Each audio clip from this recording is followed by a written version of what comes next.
예, 대구 시민 여러분 안녕하십니까. 계명목요철학원 기획사업부장 이재성입니다. 반갑습니다. 예, 오늘은 이미 말씀드린 것처럼 836회 예라고 하는 주제를 가지고 여러분들을 만나게 되었습니다. 먼저 강연 시작 전에 저희 목요철학원 백승균 원장님의 짧은 인사 듣고 시작하도록 하겠습니다.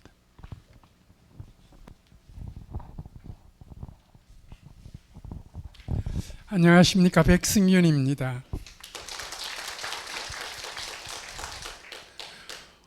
오늘 예의 문제를 학문적으로 다룰 것 같습니다. 그러나 일상생활에서의 예, 특히 제가 60년대 독일에 유학하면서 대학에서 있었던 일 하나인데요. 그 교수님은 이름이 아도르노라는 교수님이었는데 아주 유명한 교수였습니다. 그럼에도 불구하고 그 독일 학생이 저한테 와서 하는 말이 너 저 교수 얘기하는 거 알아듣냐? 묻습니다. 그래서 나 전혀 무슨 말인지 모르겠다라고 하니까 저 친구한테 내가 3년 동안 강의를 들었지만 전혀 이해를 못하는 소리를 지 혼자 하고 있다. 한국 학생들은 교수들한테 그렇게 무지막지하게 표현은 하지 않습니다. 그러니까 어떻게 보면 지역별로 좀 얘기하면 좀 곤란하겠지만 서양 사람들이 가지고 있는 예와 동양, 특히 이 일본이나 한국을 중심으로 한 젊은이들이 가지고 있는 예의 차이는 굉장히 큰 것 같습니다. 이미 우리 몸에 예가 배어 있는 것 같습니다. 그것을 오늘 이론적으로 어떤 맥락에서 우리한테 이해되고 우리의 몸에 이렇게 체득이 되었는가 하는 것을 이채혁 교수님이 자세하게 말씀해 주실 것 같습니다. 오늘 이 교수님의 마지막 결론은 혹시 내가 좀 오해를 하고 있는지 모르겠습니다만 한마디로 표현하면 예는 사람의 본성이다. 그런데 예는 사람의 본성이다 하면 바뀌어지지 않는 예 고대나 현대나 바뀌어지지 않아야 하는데 그 예의 감이 바뀌어진다면 우리는 뭐라고 예를 규정할 수 있을까? 그런 생각을 했습니다.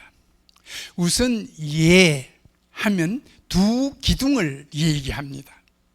이거는 지난번 첫 번째 3월 16일 여기에 와서 강의하신 이성환 교수님의 그 메모입니다만은 예의 두 기둥 중에 하나는 인이고 다른 하나는 의라고 합니다. 오를 의.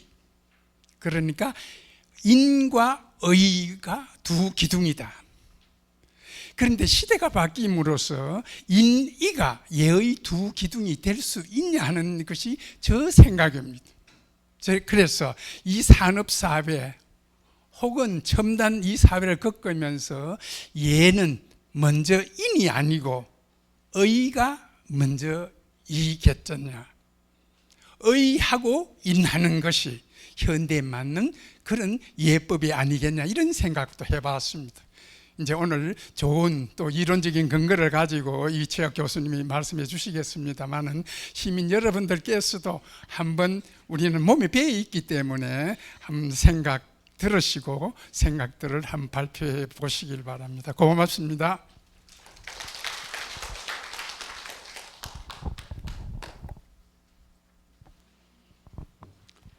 예. 늘 언제나 저희들에게도 항상 예를 말씀하시고 또 일상 삶 자체가 예이신 분입니다. 우리 백성균 원장님. 아마 시민 여러분들도 오랫동안 이 목요철학이면 포럼을 오시면서 실제 우리 원장님을 많이 보셨을 텐데 물론 오늘 얘기되는 것들은 그런 개개의 일상적인 이 사람의 됨됨의 모습도 있지만 전체적으로 이 예라고 하는 이 커다란 개념들이 오랜 세월 동안 중국에서 혹은 이 동아시아에서 어떻게 작동하고 운영되었는지 강연을 통해서 한번 확인을 해 보시기 바랍니다. 오늘 강연을 해 주실 이치혁 교수님을 간단하게 소개를 드리겠습니다. 일본 메지로 대학교 메지로 유니버시티 지역문화학과를 졸업을 하셨습니다. 한자로 옮기니까 목백이 되네요. 목백. 흰 눈입니다. 흰 눈. 메지로 대학. 성균관대학교 유교 철학을 대학원을 졸업하셨고요. 동대학원에서 박사학위를 취득을 하셨습니다. 중국 산동대학교 방문학자를 역임하셨고요. 서울 성신여대 동양사상연구소 연구교수 그리고 한국국학진흥원 책임연구위원을 역임하시고 현재는 국립공주대학교 윤리교육학과 조교수로 재직 중이십니다. 많은 저서와 논문을 갖고 계시는데 인생교과서, 퇴계, 21세기 복수 2015년에 공저로 출간을 하셨고요. 2019년에는 퇴계에게 묻는 삶의 철학, 그리고 2018년에는 성리대전을 이렇게 내놓으셨는데 제가 지난주에 여러분들한테 이미 고지한 바 있습니다만 오늘 우리 이치혁 교수님은 바로 이 퇴계 이황의 종손입니다. 그래서 할배책을 많이 쓰셨네, 그죠?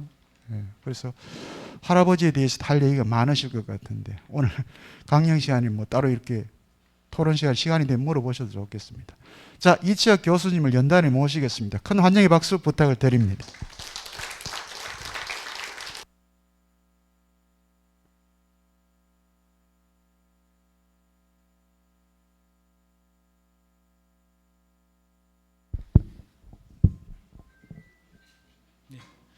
네, 인사드리겠습니다.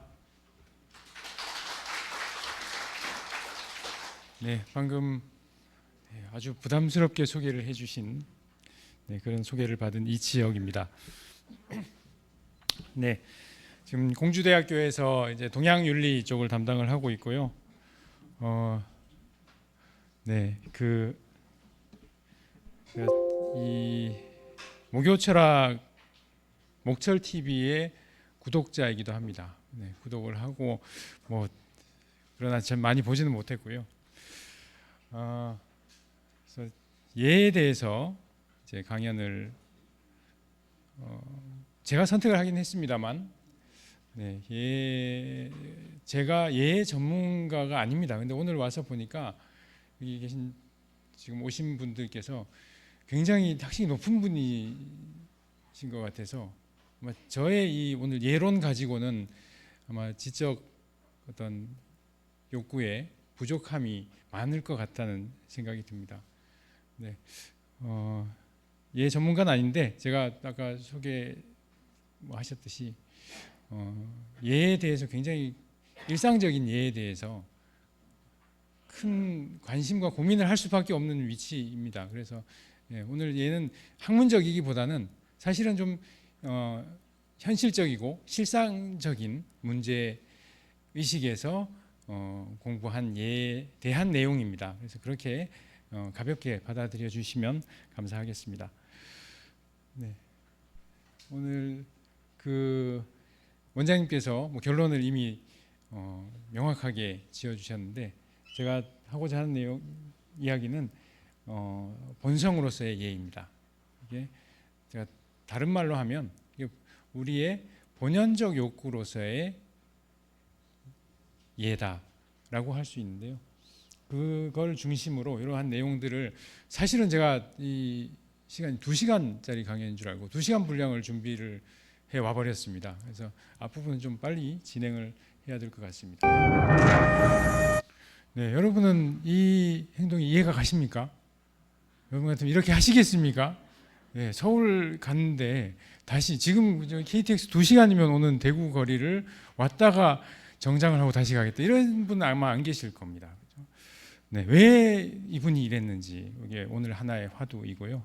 또 하나는 이 유명한 구절입니다. 3년상에 대한 제아와 공자의 대화. 왜 3년상을 할까? 이 대화를 보면 네. 분명히 지금 적어도 우리 현대인의 눈에서 봤을 때는 공자의 3년상 주장보다 제야의 1년상 주장이 훨씬 합리적으로 보입니다.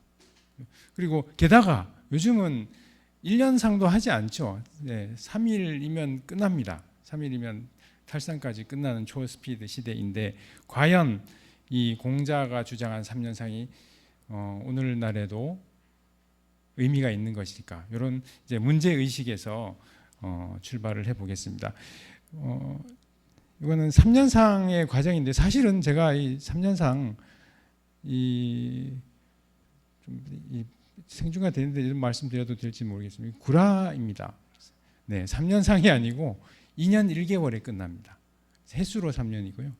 네, 2년 소상과 대상 2년에 만 2년에 끝나면 1개월을 더 하고 끝나는 게 3년상입니다. 마치 우리 옛날에 30개월 군대 갔다 온 분들이 군대 3년 갔다 왔다 이런 거하고 같은 어법입니다. 자, 이 3년상은 또 어떤 의미가 있을까요? 이게 제가 오늘 여러분한테 묻고 싶은 이야기인데 여러분 어떠십니까? 3년상을 치를 용의가 혹시 이제 부모님은 이미 돌아가셨을 수도 있고 계실 수도 있는데 부모님이나 혹은 배우자에 대해서 3년상을 나는 좀 그래야 되겠다라고 생각하시는 분 계시면 한번.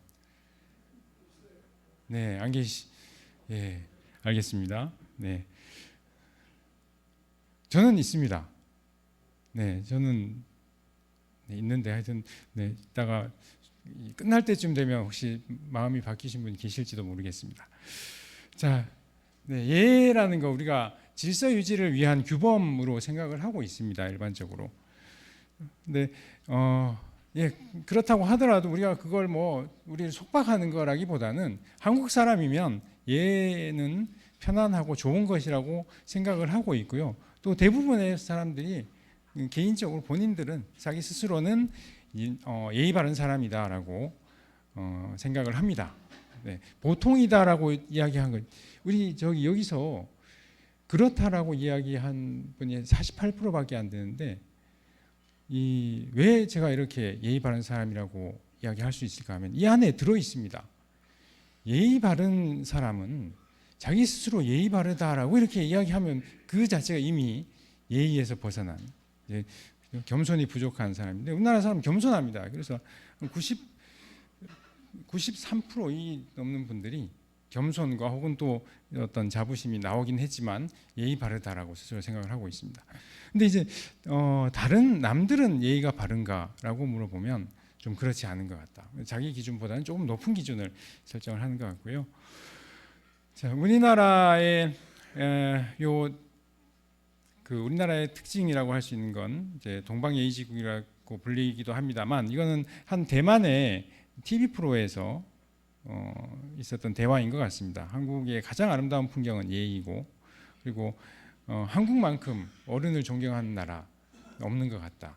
실제로 그렇기는 한데 요즘 많이 그게 퇴색이 됐습니다. 그런 문제점도 있기는 합니다만 예의를 중시한다는 것은 우리나라에게는 변함이 없는 사실인 것 같습니다. 자, 그래서 이렇게 지하철 에티켓을 지키자라는 에티켓, 매너, 그 다음에 예절 이런 용어들이 다 나옵니다만, 지하철 매너를 중시하고요. 그래서 이런 지하철 매너를 보면 눈살이 찌푸려집니다. 저절로 눈살이 찌푸려지는 그런 나라가 우리나라. 다른 나라도 마찬가지입니다. 이걸 좋아할 나라는 없겠지만 어쨌든 예의를 중시하는 모습을 우리가 볼 수 있습니다. 근데 예에 대한 부정적 인식도 일면으로는 볼 수 있습니다. 가장 이제 대표적인 게 이제 제사인 거죠. 작년에 이제 추석을 즈음해서 그 차례상을 간소화하자라고 성균관에서 공식적으로 발표를 하면서 많이 환영을 받았는데 환영을 받는 그 일면에는 이제 간소화를 하니까 아예 없애자 이런 이야기도 나오기도 합니다. 사실 원흉이 저이기는 합니다만 왜냐하면 저희 집이 차례를 지내지 않습니다. 그래서 차례를 지내지 않는다고 이렇게 이야기를 했던 언론에 인터뷰를 했더니 퇴계 종가는 차례를 지내지 않는다라고만 이제 나오는데 추석 차례를 지내지 않을 뿐이지 그보다 성대한 이제 가을 시제가 기다리고 있습니다. 추석보다. 그래서 추석에 지내지 않을 뿐 절기에 지내는 제사는 지냅니다. 물론 간소합니다. 상차림 자체는 간소한데, 어쨌든 이런 이제 그 일련의 일들이 있으면서 제가 볼 수 있는 어떤 우리 국민들의 어떤 사고 방식은 다 좋은데 제사는 뭔가 좀 불합리한 것 같다. 그리고 더더욱 상을 차려서 지내는 이런 이 전통 방식의 어떤 제사, 추모는 괜찮지만 제사는 좀 시대에 맞지 않는 것 같고 뭔가 좀 미신적인 것 같다. 이런 생각들이 젊은 세대를 중심으로 많이 일어나고 있습니다. 그래서 이에 대한 부정적 인식, 이제 제사, 유교 의례에 대해서는 부정적인 인식을 가지고 있는 것도 이제 사실입니다. 동서양을 비교를 해봤을 때, 이게 좀 그 오래된 책입니다만 서양의 예절을 이렇게 긍정적으로 서술을 한 책들을 볼 수가 있습니다. 상대방의 피해를 끼치지 않고 편안하게 해주는, 호감을 갖게 하고 상대방을 배려하고 존경하고 게다가 여성을 존중한다. 그래서 동양은 이에 비하면 상하 구분을 하고 여성을 존중하지 않는 이런 면모가 있다라는 인식이 한 30년 전 이때까지만 해도 있었고 지금도 많이 좋아졌습니다만 우리나라 위상이 올라가면서 많이 좋아졌습니다만 전혀 사라지지는 않은 것 같습니다. 그래서 종합을 해보면 우리가 예에 대해서 긍정적인 인식, 부정적인 인식이 다 있습니다. 매너, 에티켓, 특히 이런 이야기를 하면 긍정적이고요. 그 형식이나 거칠의 과시, 욕망 욕망이 아니라 이 법문 용례 이런 거는 주로 동양과 관련이 있다고 생각을 해서 인식을 이제 서양적인 매너 에티켓으로 이야기를 했을 때는 긍정적이지만 대부분 동양적인 어떤 의례를 이야기하면 좀 부정적으로 나오는 면이 있는 것 같습니다. 근데 예라는 게 과연 뭔가 왜 이렇게 서양은 긍정적이고 동양은 부정적이고 또 어떤 매너는 좋지만 어떤 의례는 싫다 이런 생각이 생겼을까 가만히 생각을 해봤더니 예라는 것의 분류입니다. 이게 예가 여러분 그 서양의 언어로 했을 때는 이 분류가 정확하게 됩니다. 매너하고 에티켓의 측면 그리고 라이트 세리모니의 측면 요 것이 명확하게 구분이 갑니다. 근데 우리는 다 예라는 글자를 쓰죠. 그래서 전자를 우리가 일상에서 행하는 예절들 그러니까 인사하고 뭐 언어로 대화하고 식사하고 어디 지하철을 타고 이런 예절들을 우리는 그냥 예절이라고 하고 예의 혹은 예절이라고 하고 제사를 지내거나 어떤 의식을 행하는 것은 예자가 들어갑니다. 서양은 아주 완전히 구분이 되어 있는 용어 자체가 구분이 되어 있습니다. 그러면 여러분 의례하고 예의의 차이, 예절과 의례의 차이 어떻게 구분하실 수 있겠습니까? 예절, 의례. 제사는 뭐죠? 의례이고, 우리 인사는요? 예의, 예절입니다. 네, 더 깊이 들어가 보면 이게 사람과 관련되어 있죠. 혼자 예의를 지킬 일은 없습니다. 사람과의 관계 속에서 피어나온 것이 이제 예인데 사람 사이와 연결이 되어 있고요. 의례도 사람과의 관계가 중심이 되어 있습니다. 그런데 결정적인 차이는 이 의례는 그러니까 종교적인 면과 관련이 있다는 거고요. 예절은 종교성과 관련 없습니다. 그냥 생활입니다. 산 사람들. 그러니까 의례는 적어도 종교 혹은 적어도 이제 죽은 사람과 관련이 되어 있습니다. 그리고 제사가 그렇죠. 근데 결혼식은 어떨까요? 결혼식은 의례입니까? 예절입니까? 의례죠. 네. 의례가 죽은 사람하고 무슨 관계가 있죠? 저기 그 결혼식이요? 생각을 해보셨습니까? 결혼식 이렇게 네. 남녀가 결혼식을 하는데 이게 무슨 관계가 네. 관례 이거 무슨 관계가 있겠습니까? 돌아가신 분 혹은 신과 서양은 관계 있습니다. 어디서요? 네. 교회나 성당에서 합니다. 성인식 마찬가지로 교회, 성당, 종교 의례입니다. 네. 대통령이 취임할 때 미국 같은 경우 성경책에 손을 올려놓고 선서를 합니다.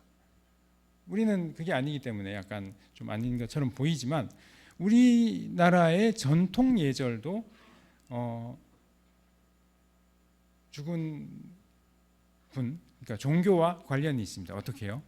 네, 모든 것은 사당에서 시작을 합니다. 모든 의례는요, 사당에서 시작을 해서 제사의 형태를 빌립니다.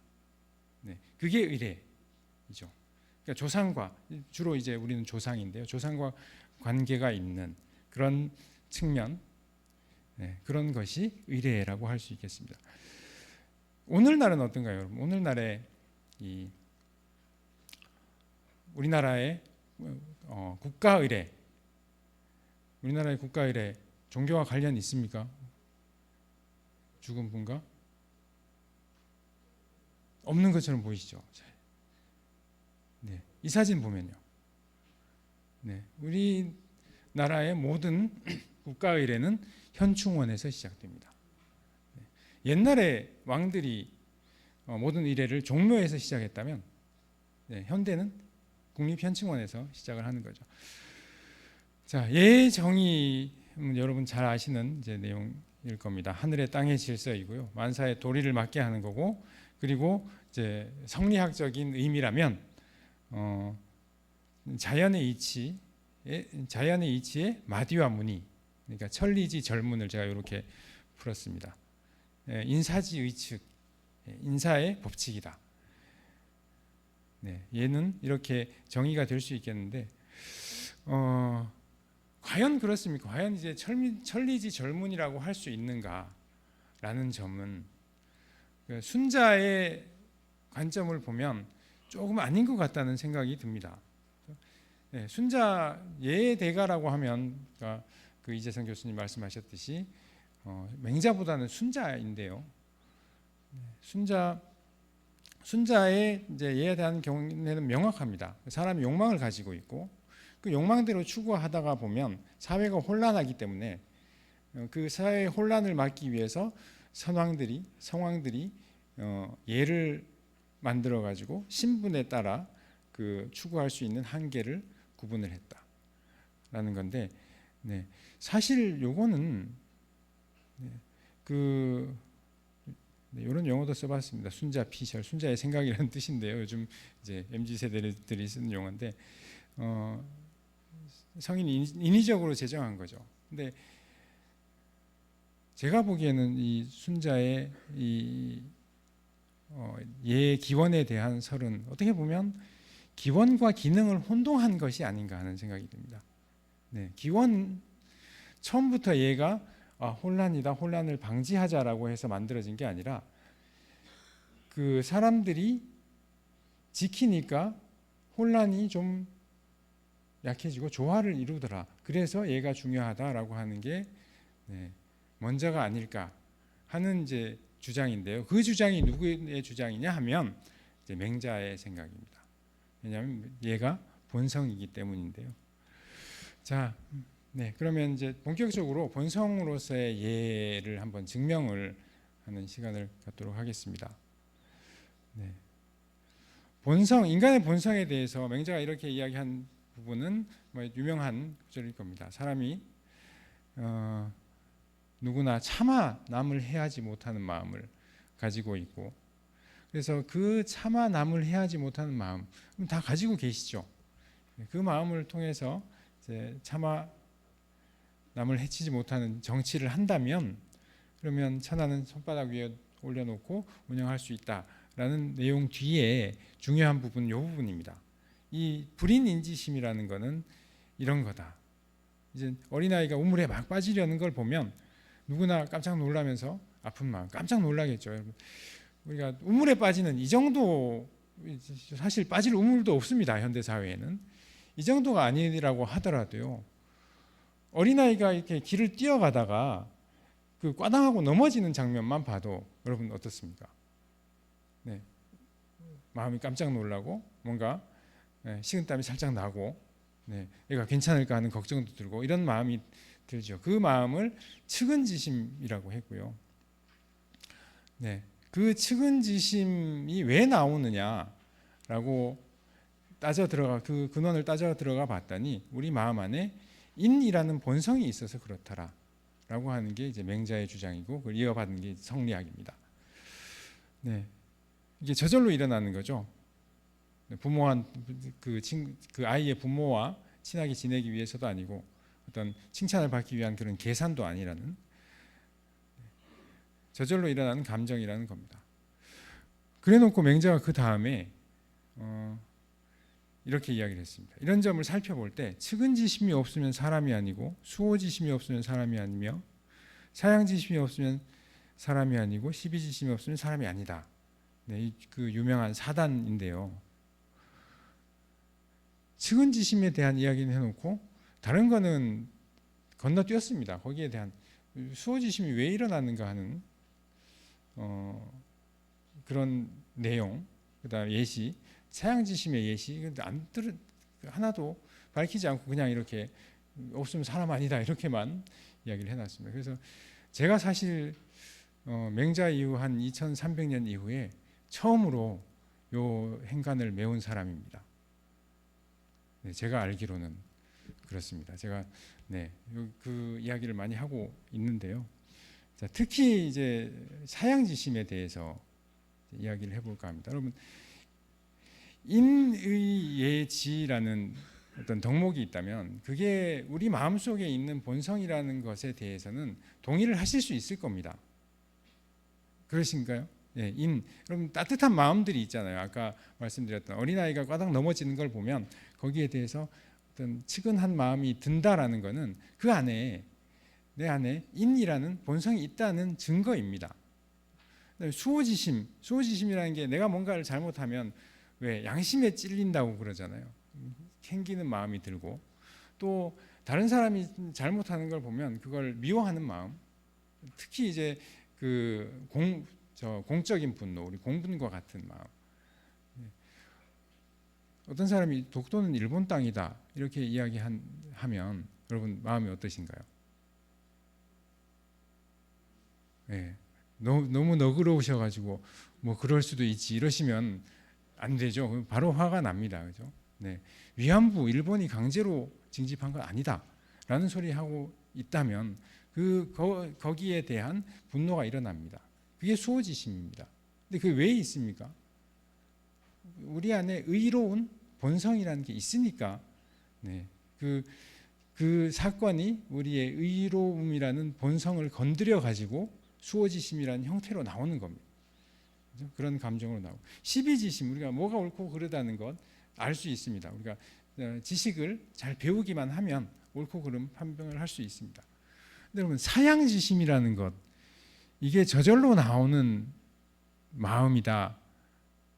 혹시 수긍을 하십니까? 사양지심이 저절로 나온다. 사양지심 우리 교육받은 거 아닐까요?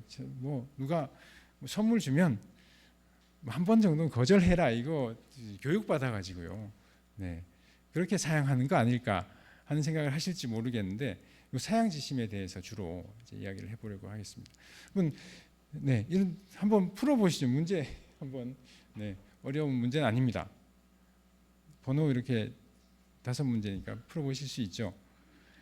하나만 이제 말씀을 드리겠습니다.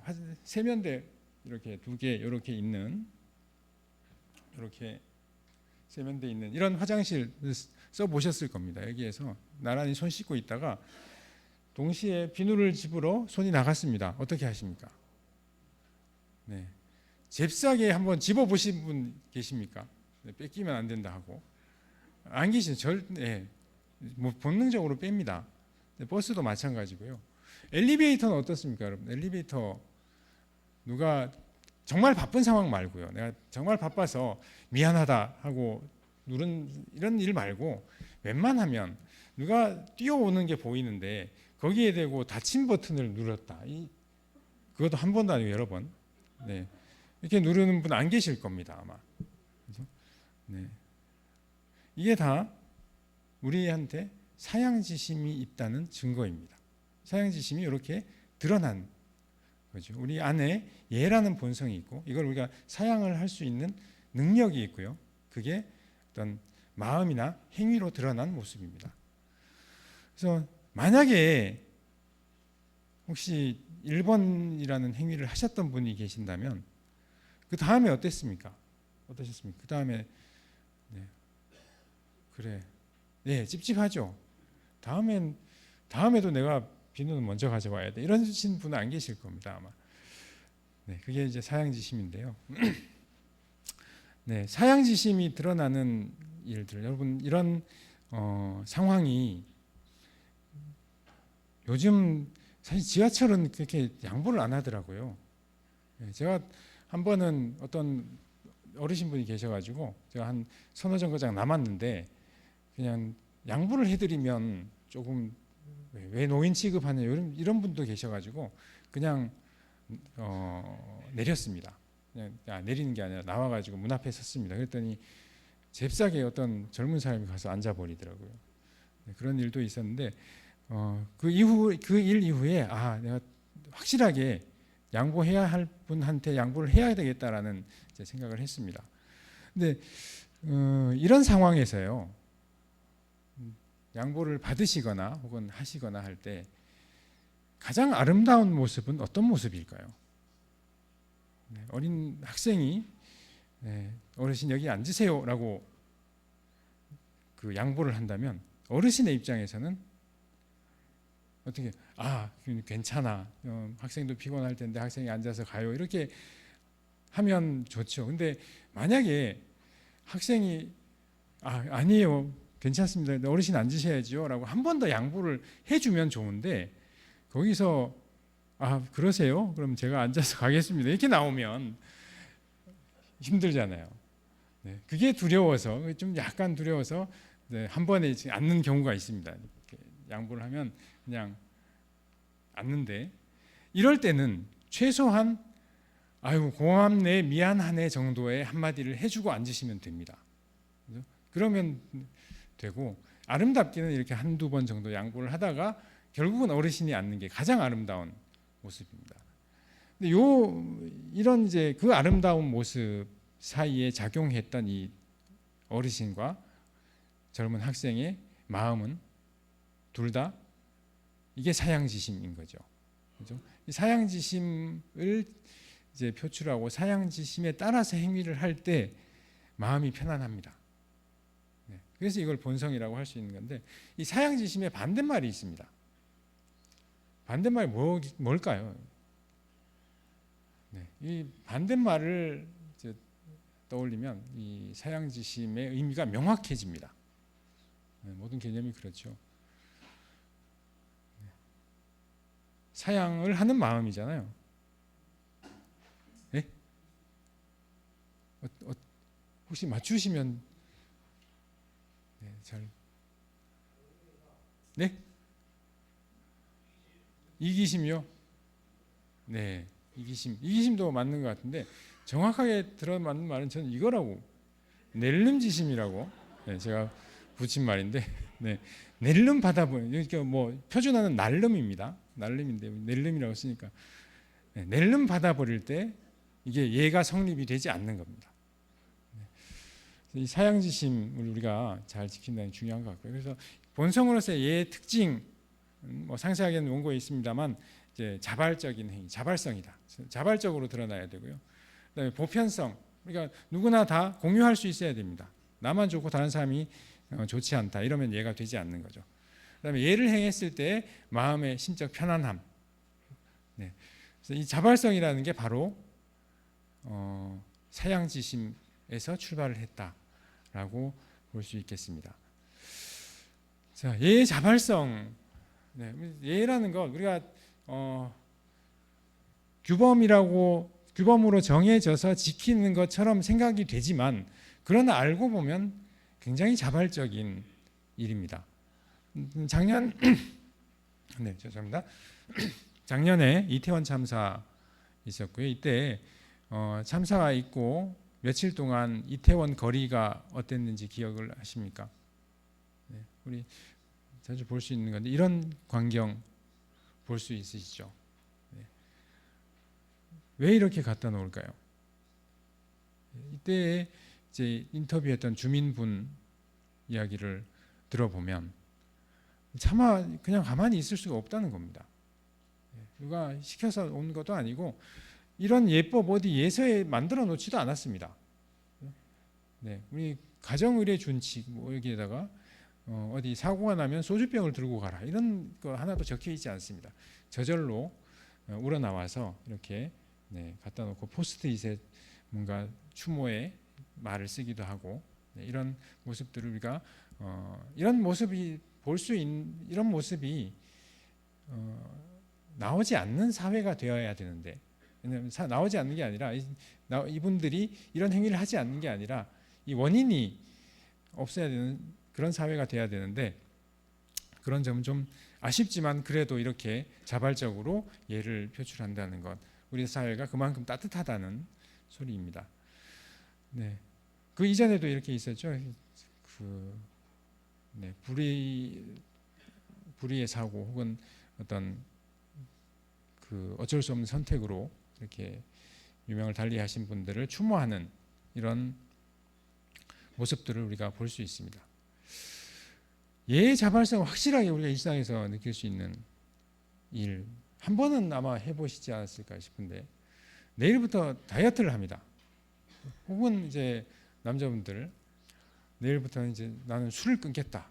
네, 금주를 하겠다. 오늘 뭐 해야 됩니까? 네, 내일부터 다이어트를 한다고 하면 오늘은 네, 배가 터지기 직전까지 먹어야 됩니다. 네, 내일부터 술을 끊는다. 오늘은 네, 죽기 직전까지 술을 먹는 날입니다. 그 먹고 술을 마시는 행위가 뭡니까?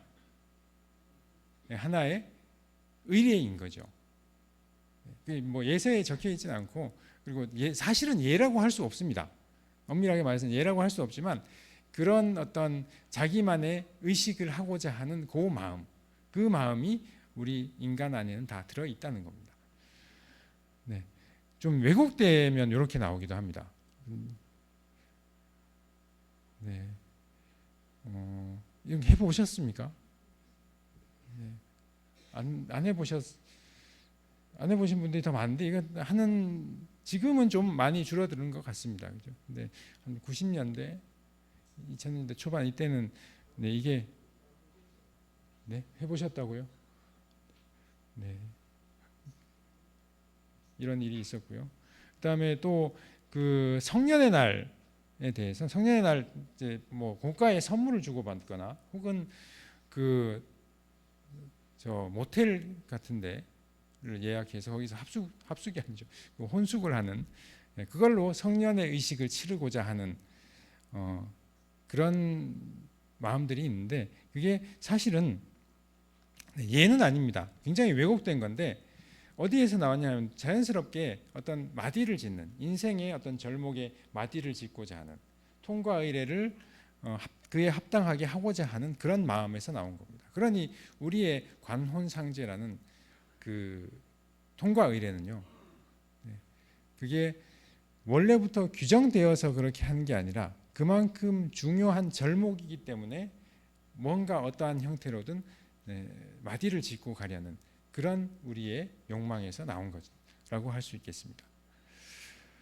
네, 그래서 통과 의례를 건강하게 하려면 이런 방식으로 하면 좋은데 이제 고등학교 졸업식, 중고등학교 졸업식을 이런 식으로 이제 세책례라고 하는 책을 씻는다라는 책을 찢으면 안 되고요. 책을 이제 씻고 그 책과 또 가르침을 주신 선생님들께 감사하는 그런 예를 올리면 굉장히 학생들도 좋아한다고 합니다. 건전하게 예를 행했기 때문이죠. 그래서 이런 것들이 다 자발적인 데서 나오고요. 보편적이어야 합니다. 얘는 나만 좋은 게 아니라 같이 좋아야죠. 네. 우리에게 어떤 문화에는 서로 이제 따귀를 때리는, 만난 사람들이 서로 따귀를 때리는 그 인사를 하는 그런 문화도 있다고 하는데,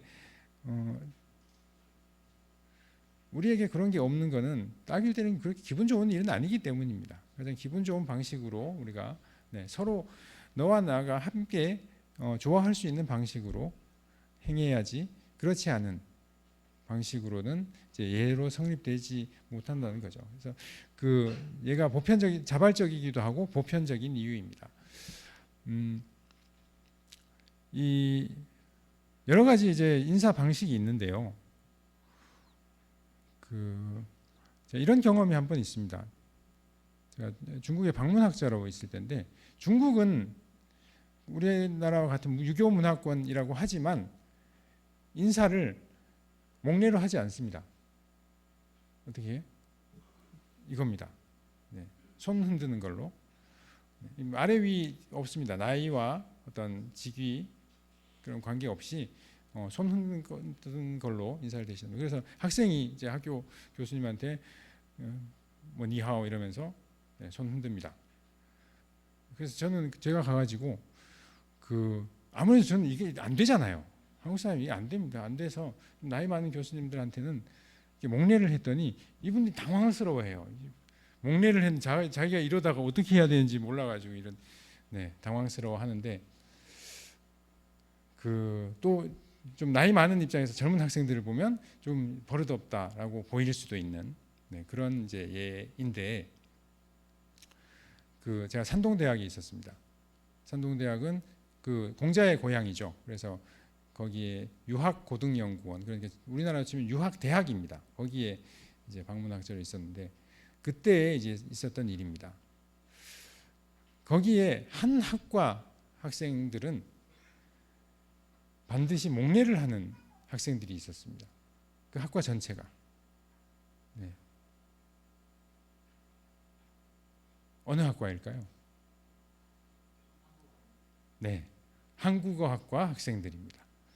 그래서 저 친구들은 왜 저렇게, 그래도 그것도 안녕하세요라고 한국어로 이야기를 하면서 중국인 교수님한테도 그렇게 이야기를 합니다. 하면서 인사를 하는데, 저 친구들한테 저렇게 시켰습니까? 라고 제가 한국어 교수님한테 물어봤어요. 그랬더니 아니라고. 시킨 적은 없는데 저 학생들이 어느 날부터 자발적으로 저렇게 하더라. 그러면서 본인들도 즐거워하고 그 인사를 받는 교수님들 중에 한국 사람도 있고 조선족도 있고 이제 중국인도 있는데, 다들 한국 문화를 아니까 편안해하는 거죠. 그런 편안함이 자발적으로 드러난 하나의 그런 일이 예가 한 번 있었습니다. 자, 예는 아까 3년상 이야기 나왔었는데요. 예의 기원에 대해서 맹자는 이렇게 이야기합니다. 우리도 한번 상상을 해볼 법합니다. 예라는 게 없었던 시절에 부모님이 돌아가십니다. 근데 어떻게 해야 될지 몰라서 그냥 산에 아무도 없는 곳에 갔다가 방치를 하는 거죠. 일종의 풍장의 일종일 수도 있겠습니다만 방치를 합니다.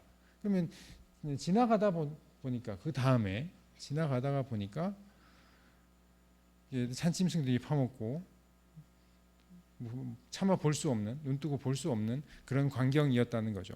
근데 그 광경을 보고 진땀이 나는데, 진땀 나는 게 누군가가 저기 있는 저 시신이 우리 부모님인 걸 알아볼까?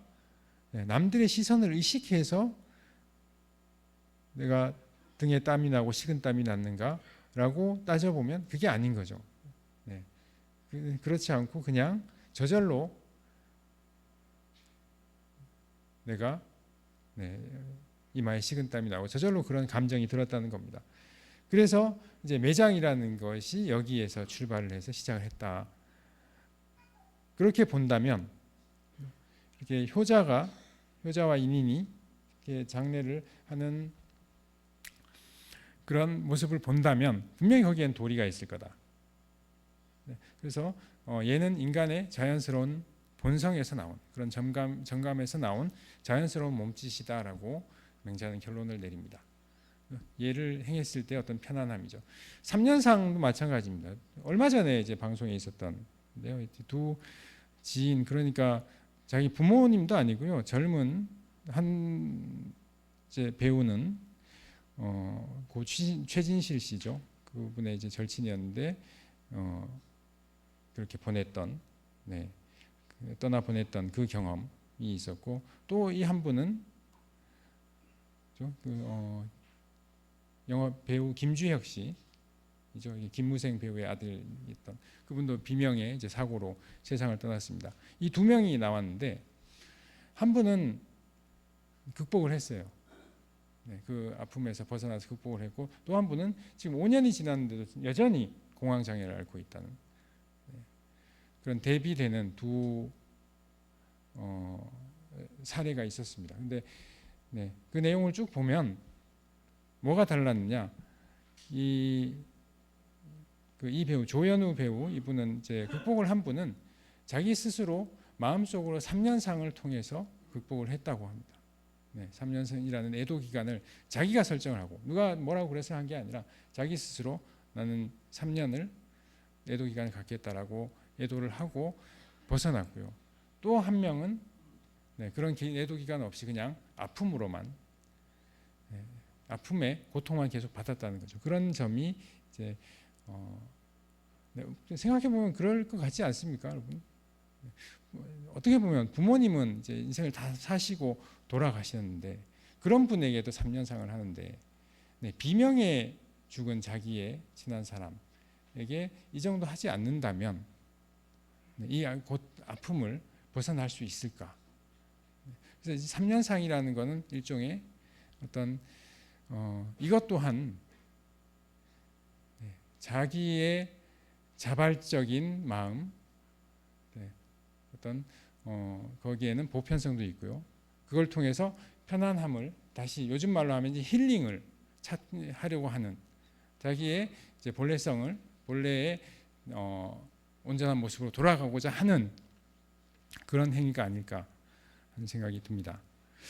자, 자발성, 보편성, 편안함, 이게 그 제가 생각하는 이제 인간 본성의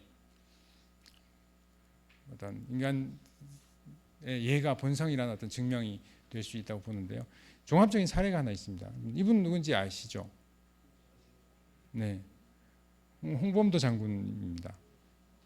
네, 이분 지금 어디 계시나요? 이분의 유해가?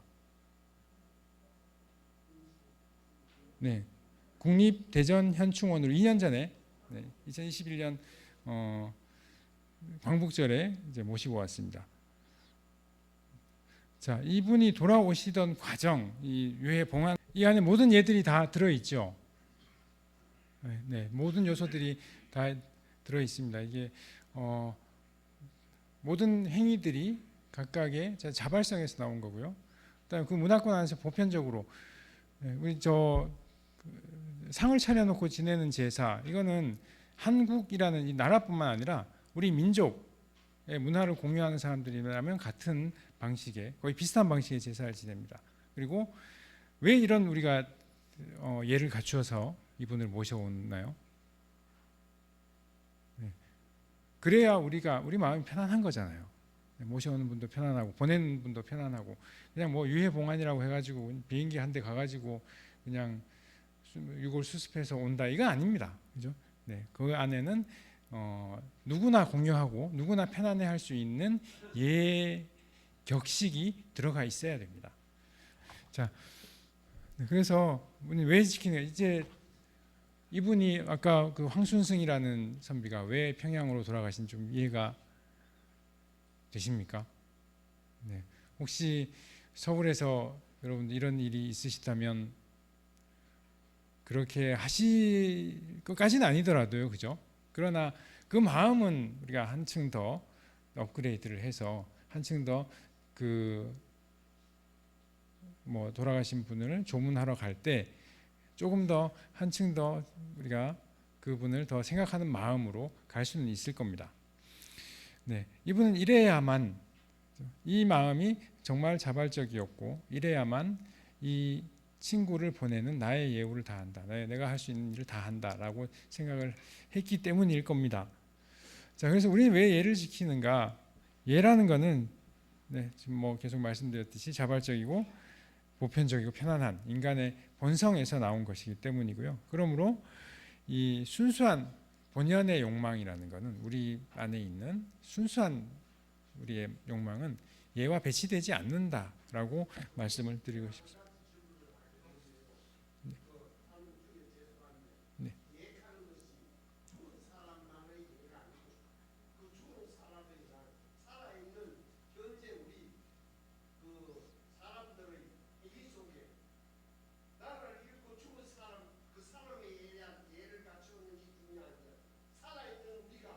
네.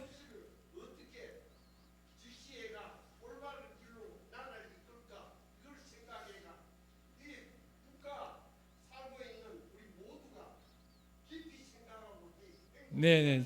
네, 제가 아까 예 두 가지 측면 말씀드렸죠. 우리의 예절, 사람 관계 안에서의 예절, 그 예절이 있고, 돌아가신 분. 우리는 이제 우리나라의 문화가 유일신 문화가 아니기 때문에, 종교 문화가 아니기 때문에 제가 조상을 가지고 말씀을 드렸고요. 서양 같은 경우는 신입니다. 예 중심의 의례 또 다른 측면, 의례의 측면에는 그 중심이 신에 있다. 그 신은 이제 우리나라는 그런 종교 문화가 아니기 때문에 돌아가신 분이다. 이렇게 말씀을 드린 겁니다. 네. 자, 현대 사회에서의 예, 우리는 어떻게 이게 본성이기 때문에 어떻게 편안하게 지켜야 할 것인가? 우리는 간단하게 이제 영상으로 말씀드리고 마무리를 하겠습니다. 이 영상이 어떤 기업에서 만든 거라서 로고가 좀 나오더라도 불편해하지 마시고 좀 봐주시기 바랍니다. 듣기 불편한 욕설.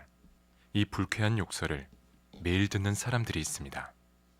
전혀 아무것도 못하고 뭐 손을 벌벌 떤다든지 네가 책임질 거야? 뭐 병신 같은 소리 하고 있다고. 왜 내가 이런 욕을 듣고 있어야 되지? 나도 집에 가면 그냥 딸인데 전화 상담사들 너무 화가 이야기입니다. 나고 답답했어요.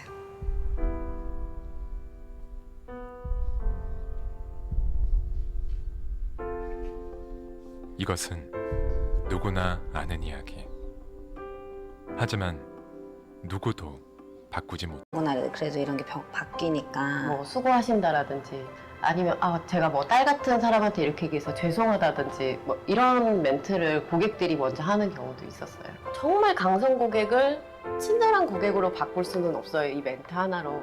하지만 그렇지 않은, 강성이 될 만한 고객들을 그렇지 않은 고객으로 바꿀 수 있는 변화 자체가 굉장히 큰 것 같아요. 수고 많으십니다. 네, 고객님. 그 멘트가 참 좋네요. 네, 그렇습니까, 고객님. 사실은 앰프가 좀 어두워서 짜증났었는데 네네. 그분 연결하니까 내가 화를 못 내겠네. 그러셨습니까? 더 필요하신 건 없으시고요. 된 것 같고요. 좋은 하루 되세요. 네, 감사합니다, 고객님. 상담원들의 스트레스는 54.2% 감소했습니다. 고객의 친절한 한마디는 8.3%, 존중받는 느낌은 25%, 고객의 친절에 대한 기대감도 25% 증가했습니다. 마음이음 연결음이 만든 행복한 변화. 세상을 바꾸는 에너지. 이미 네,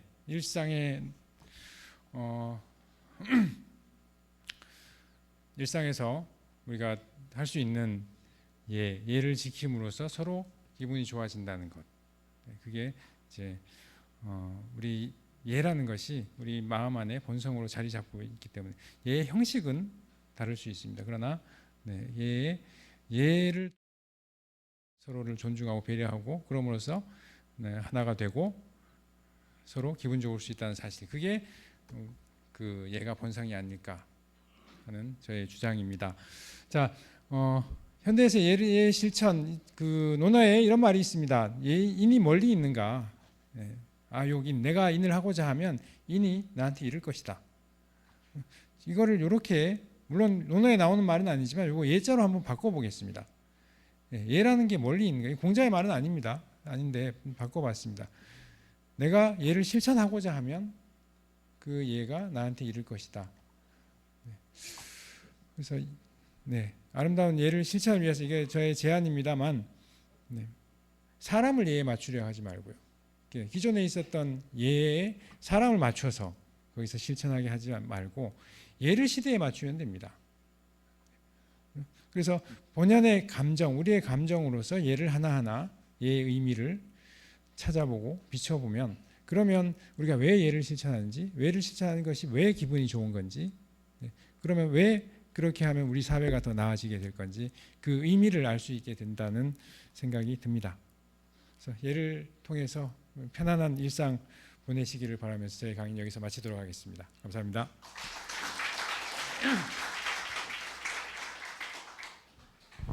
예, 고맙습니다. 뒤에 시간으로 3시 15분에 이 자리에서 토론 진행 이어가도록 하겠습니다. 예, 지금부터 2부 순서 토론 이어가도록 하겠습니다. 먼저 여기 오늘 현장에 계시는 분은 괜찮으신데 유튜브를 통해서 집에서 시청하고 계시는 분들을 위해서 잠시 말씀을 드리면 오늘 우리 강연자 선생님께서 여러 가지 영상을 이렇게 사용을 하셨는데 그 영상들 중에 이제 저작권 관련된 영상물이 있어서 그럴 경우에는 유튜브 거기 채널에서 삭제를 하는 경우들이 있습니다. 그래서 아마 시청하시는 분들은 갑자기 화면이 정지가 되어 시커멓게 변하고 이제 이런 경우가 있었을 텐데 그런 문제들 때문에 이루어진 것이니까 다른 것은 없습니다. 그 양해를 좀 부탁을 드리겠습니다.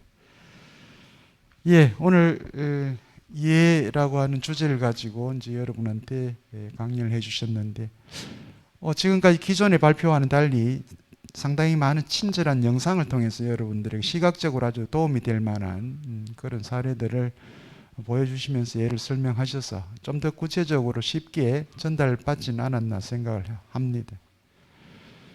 근데 뭐 강연 내용에서도 그렇고 우리들도 이제 이해하고 있는 것처럼 상식적으로 혹은 우리가 일반적으로 예라고 얘기할 때는 대체로는 개인들, 사람들과의 관계 안에서 이루어지는 예의 범절을 이제 예라고 그렇게 이해를 하고 있습니다만 중국 역사 안에서도 그렇고 이 동아시아 전체 역사 안에서 보면 이 예라고 하는 것은 결국은 종교적 의례 행위와 관련이 되어 있습니다.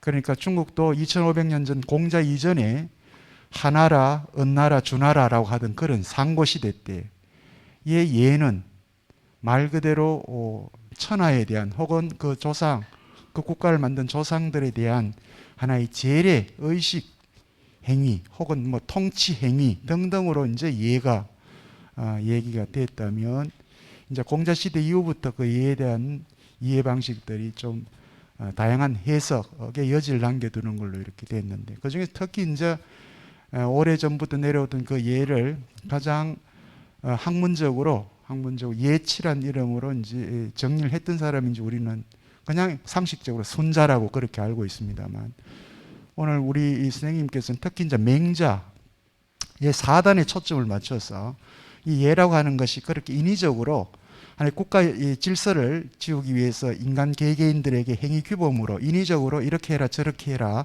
라고 한 것이 아니고 모든 인간들이 본래 태어나면서부터 이런 사양지심이라고 하는 사양이라고 하는 그런 마음을 가지고 나왔다라고 하는 게 이제 초점을 맞췄고요. 그것을 정당화하기 위해서 우리 교수님께서는 한 3가지 근거를 말씀을 하셨습니다. 첫 번째가 그런 행위들은 누구나 모두에게 자발적이다. 타율적인 것이 아니고 자발적으로 스스로 그렇게 한다라고 말씀을 하셨고요. 그러한 자발성 나만 하는 것이 아니라 너도 한다. 보편성이다. 이제 그렇게 표현을 하셨고요. 그다음 마지막으로 이러한 자발성과 보편성 속에 이루어지는 그 모든 예와 관련된 행위들은 서로에 대한 친숙함 내지는 편안함을 통해서 표현이 된다. 이제 이렇게 말씀을 하셨는데 이것이 조건인지 아니면 그 본성의 특징인지는 모르겠습니다만 어쨌든 우리 강의자 선생님께서는 본성으로서 예를 말씀을 이제 해주셨기 때문에 이것도 한번 저희들이 한번 짚어봐야 되는데 예컨대 제가 저희들 같은 비전문가잖아요, 그죠? 이제 전문가를 모시고 이래 있기 때문에 보통 맹자의 사단 이렇게 이야기할 때도 인의 예지 이렇게 했을 때 사실은 인의 예지 이건 좀 어떻게 우리 상식적으로 할 때는 위계적 관계입니다. 순서가 나눠져 있죠. 인이 제일 앞에 오고 그 다음 두 번째 의가 오고 예가 오고 이제 이렇게 지가 오는데 이제 우리 선생님께서는 그런 그 위계적 관계 없이 아주 수평적으로 놓고 각자의 방식으로 이제 해석을 해버렸는데 공자에서도 그렇고 주자까지 이 유학에서 가장 중요한 게 이제 인이라고 그렇게 이제 우리가 표현을 합니다만 그런 의미에서 인과 관련해 볼 때는 의나 혹은 예나 혹은 지 같은 경우는 좀 하위 개념으로 이렇게 속한다 그렇게 알고 있는데 혹시 그게 아니라면 다 이제 수평적인 그 관계 뭐 이렇게 볼 수도 있다라고 생각을인지 뭐 하시는지는 모르겠습니다만 그런 문제들도 있을 수 있고요. 아까 우리 또 강연 중에 뒤에 계시는 선생님께서 선생님이 갖고 있는 그런 생각들을 또 이렇게 말씀을 하셨는데 저는 의견 충돌이라고 보지는 않습니다. 해석의 차이라고 이렇게 보기 때문에 이 예라고 하는 것이 우리가 2500년 전에 공자가 이야기했다고 해서 그걸 금과 옥조처럼 지금에 끼워 맞춰서 그대로 해야 돼 라고 할 수 있는 문제는 아닌 것 같고요.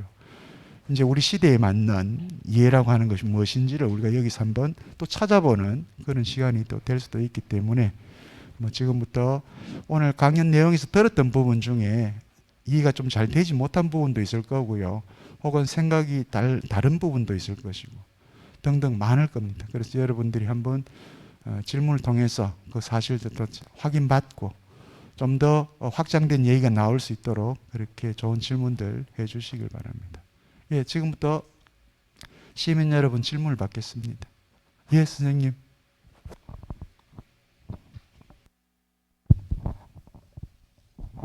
예, 선생님 강의 잘 들었습니다. 저는 현실적인 걸 한번 물어보겠습니다. 저희 집안에는 실제로 연세 드신 삼촌이나 그 숙모님들이 많이 계셨습니다.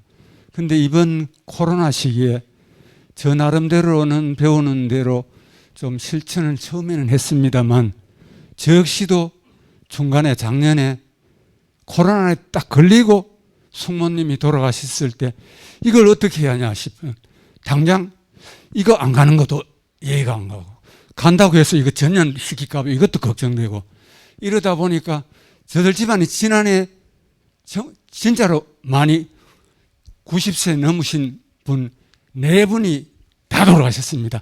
그랬을 때 정말 이랬을 때는 예의가 먼저냐 혹시라도 전염을 시키면 어떻게 하나 싶었을 때 어떻게 하나 싶은 그런 걸 한번 좀 선생님의 의견이라면 어떻게 했으면 이거 예의에 벗어나지 않겠나 싶은 이야기를 잠시 물어보고 싶습니다.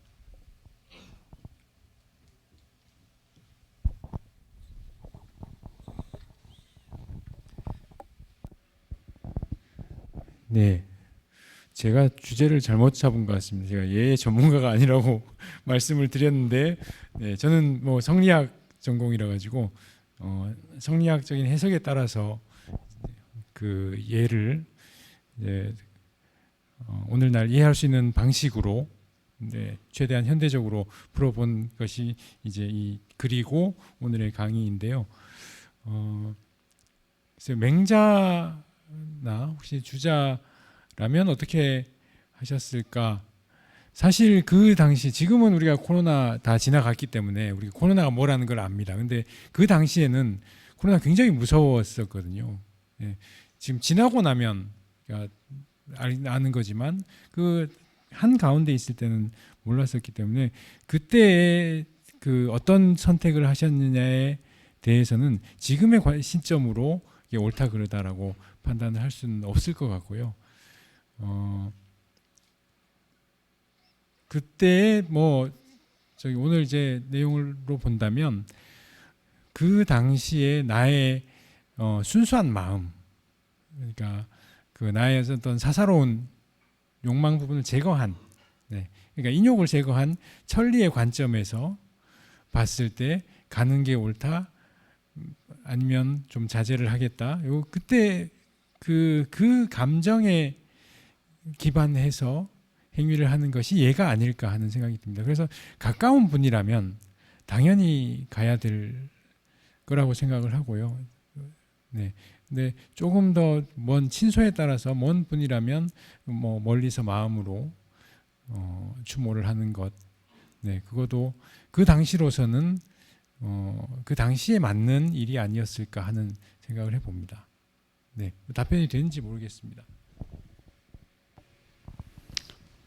혹시 뭐 편안하셨을지 편안함에 따라서, 네, 물론 가시는 게 편안하셨겠지만 그게 다 100% 편안할 수 없는 이유는 그 당시에는 그렇게 가는 것이 좀 말씀하신 대로 이게 전염의 위험성, 혹시 그래서 더 또 다른 분들한테 피해가 되면 안 되기 때문에 그때는 가지 않는 것이 편안한 일일 수도 있습니다.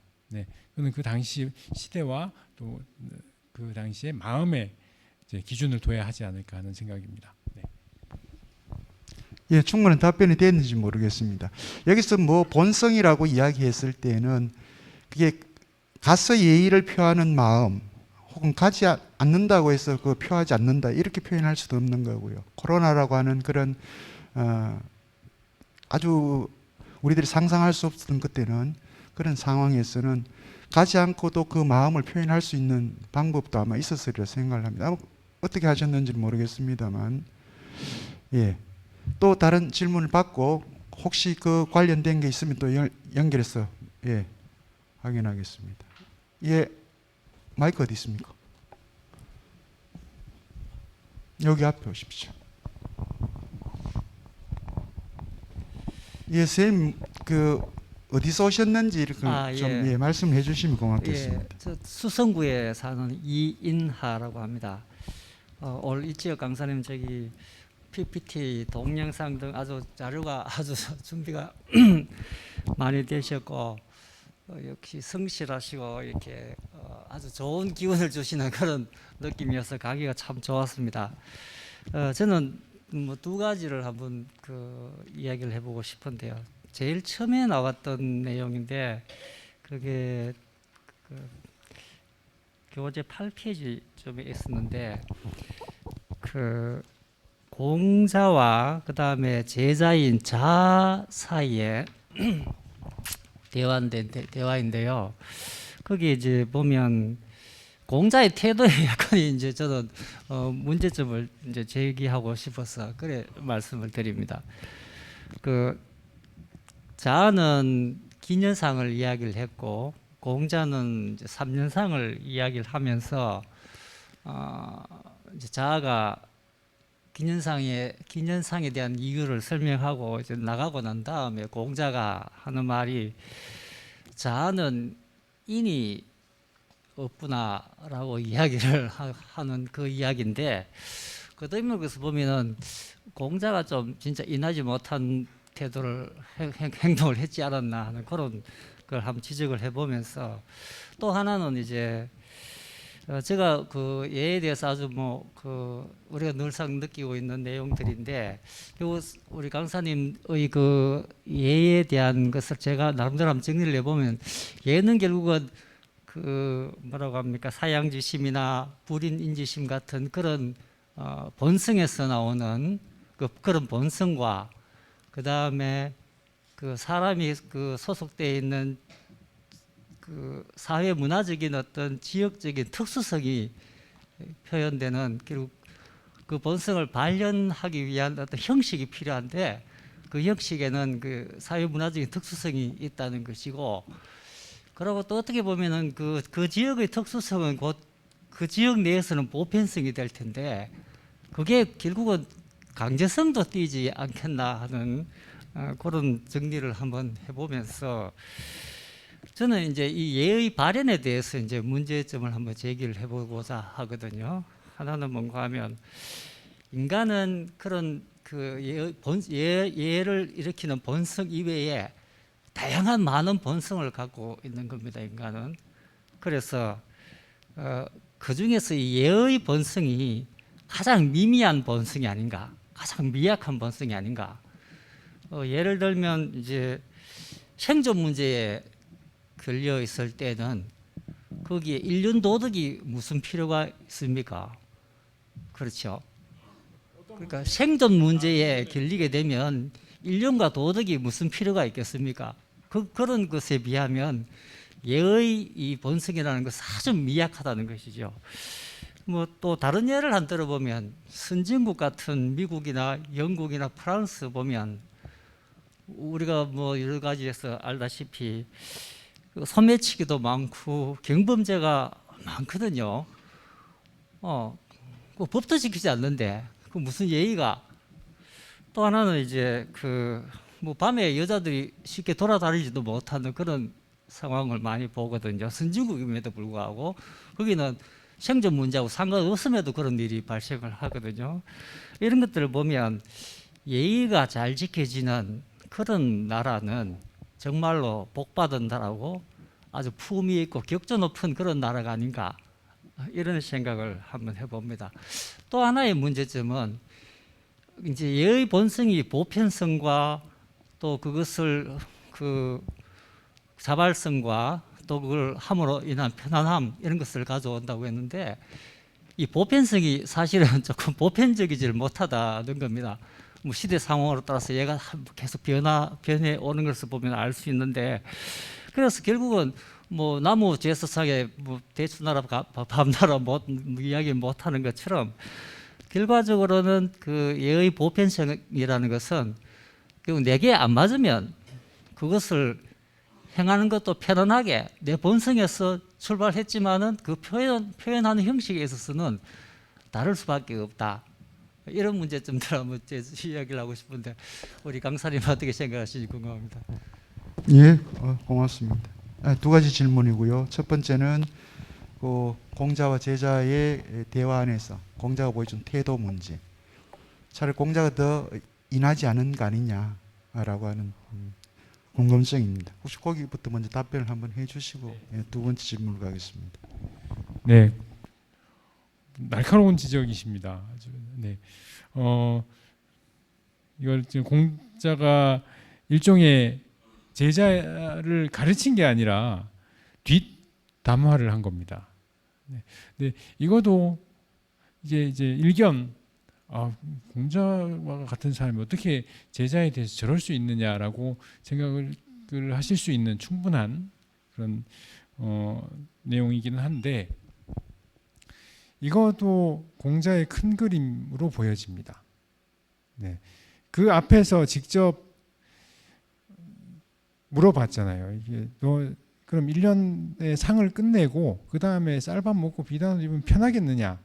거기서 네, 편하겠습니다라고 한 이상 공자가 거기서 더 이상 할 말이 없습니다.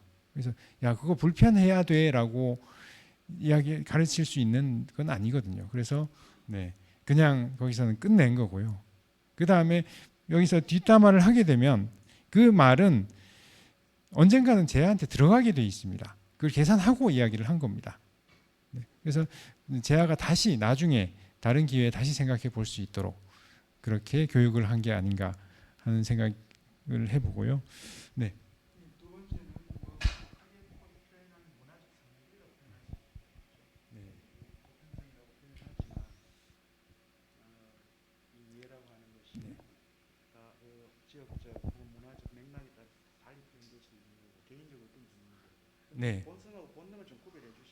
네. 네.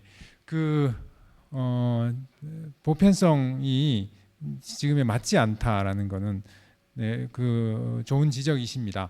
근데 제가 말씀드린 이게 본성이라는 거는 이런 겁니다. 이게 지금 언어의 비유를 해보면요, 우리가 한국말을 하잖아요. 이 한국말은 우리 보편적인 겁니다. 우리나라 안에서는. 근데 이게 밖으로 나가면 그 보편적인 게 아닌 게 되는 거죠. 우리 문화 안에서만 그런 건데, 그 우리가 한국말 자체를 우리의 언어 능력이라고 하지는 않습니다. 네.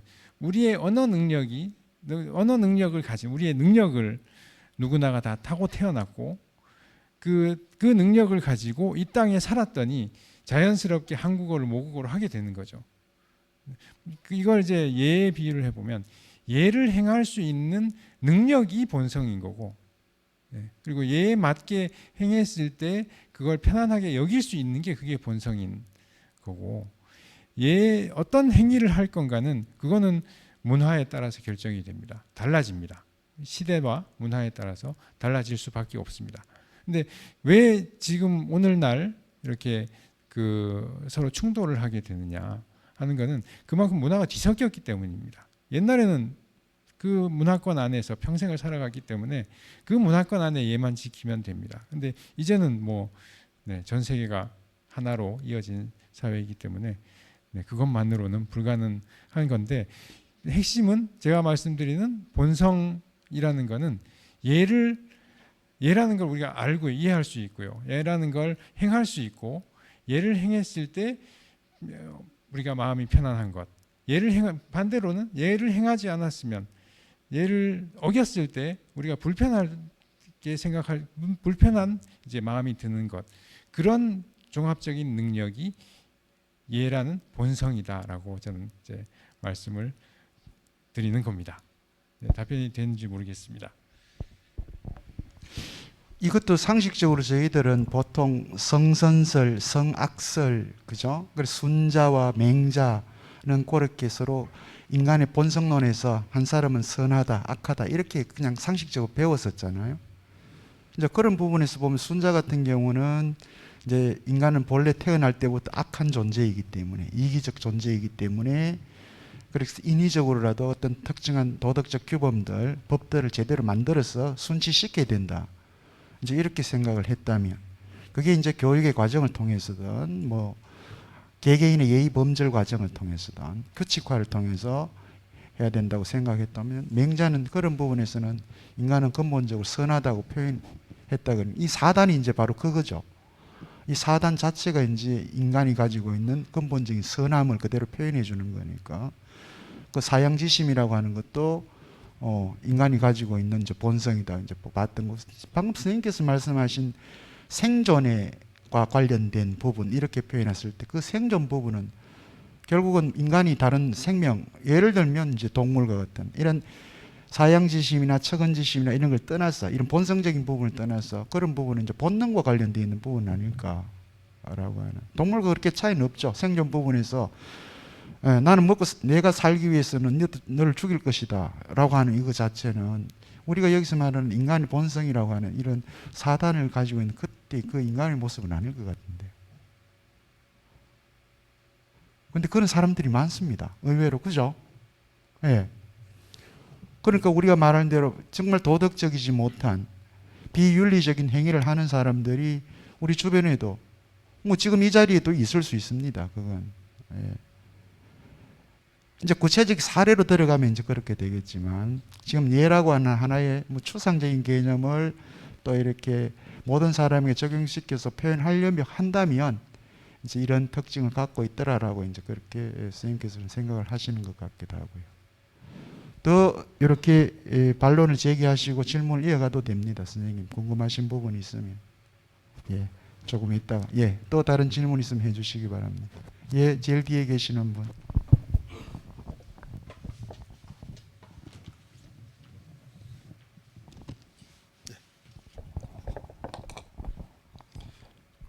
상인동에서 온 건순치입니다. 오늘 참 귀한 강의 잘 들었습니다. 특히 저도 고해 안동이고 진성 이시 친구들도 몇 번 있는데, 오늘 이채 교수님 강의 들으려고 저는 만사 제치고 왔습니다. 친구들도 며칠 그건 했더니만 오늘 바빠서 못 오고 제가 가서 대신 전해야 되는데, 끝나고 나면 사진도 한 장 찍어 주시도록 부탁드리겠습니다.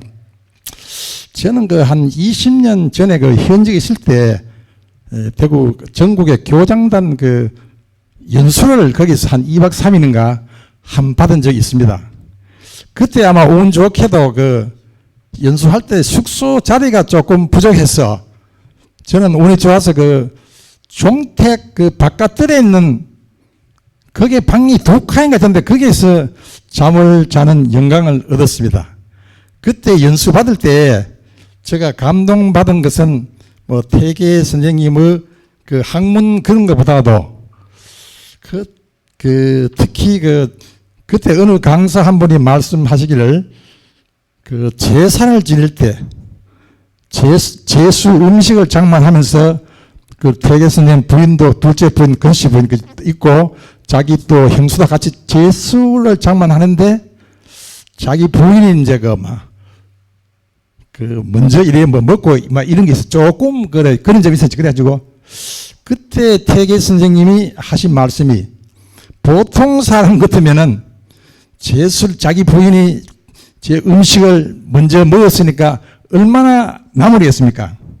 그래 자기 부인이 조금 그때 좀 정신적으로 조금 모자란 점이 있었다고 하는데 자기 형수들을 보고 산 사람이 우선이지 너무 나무라지 마시오.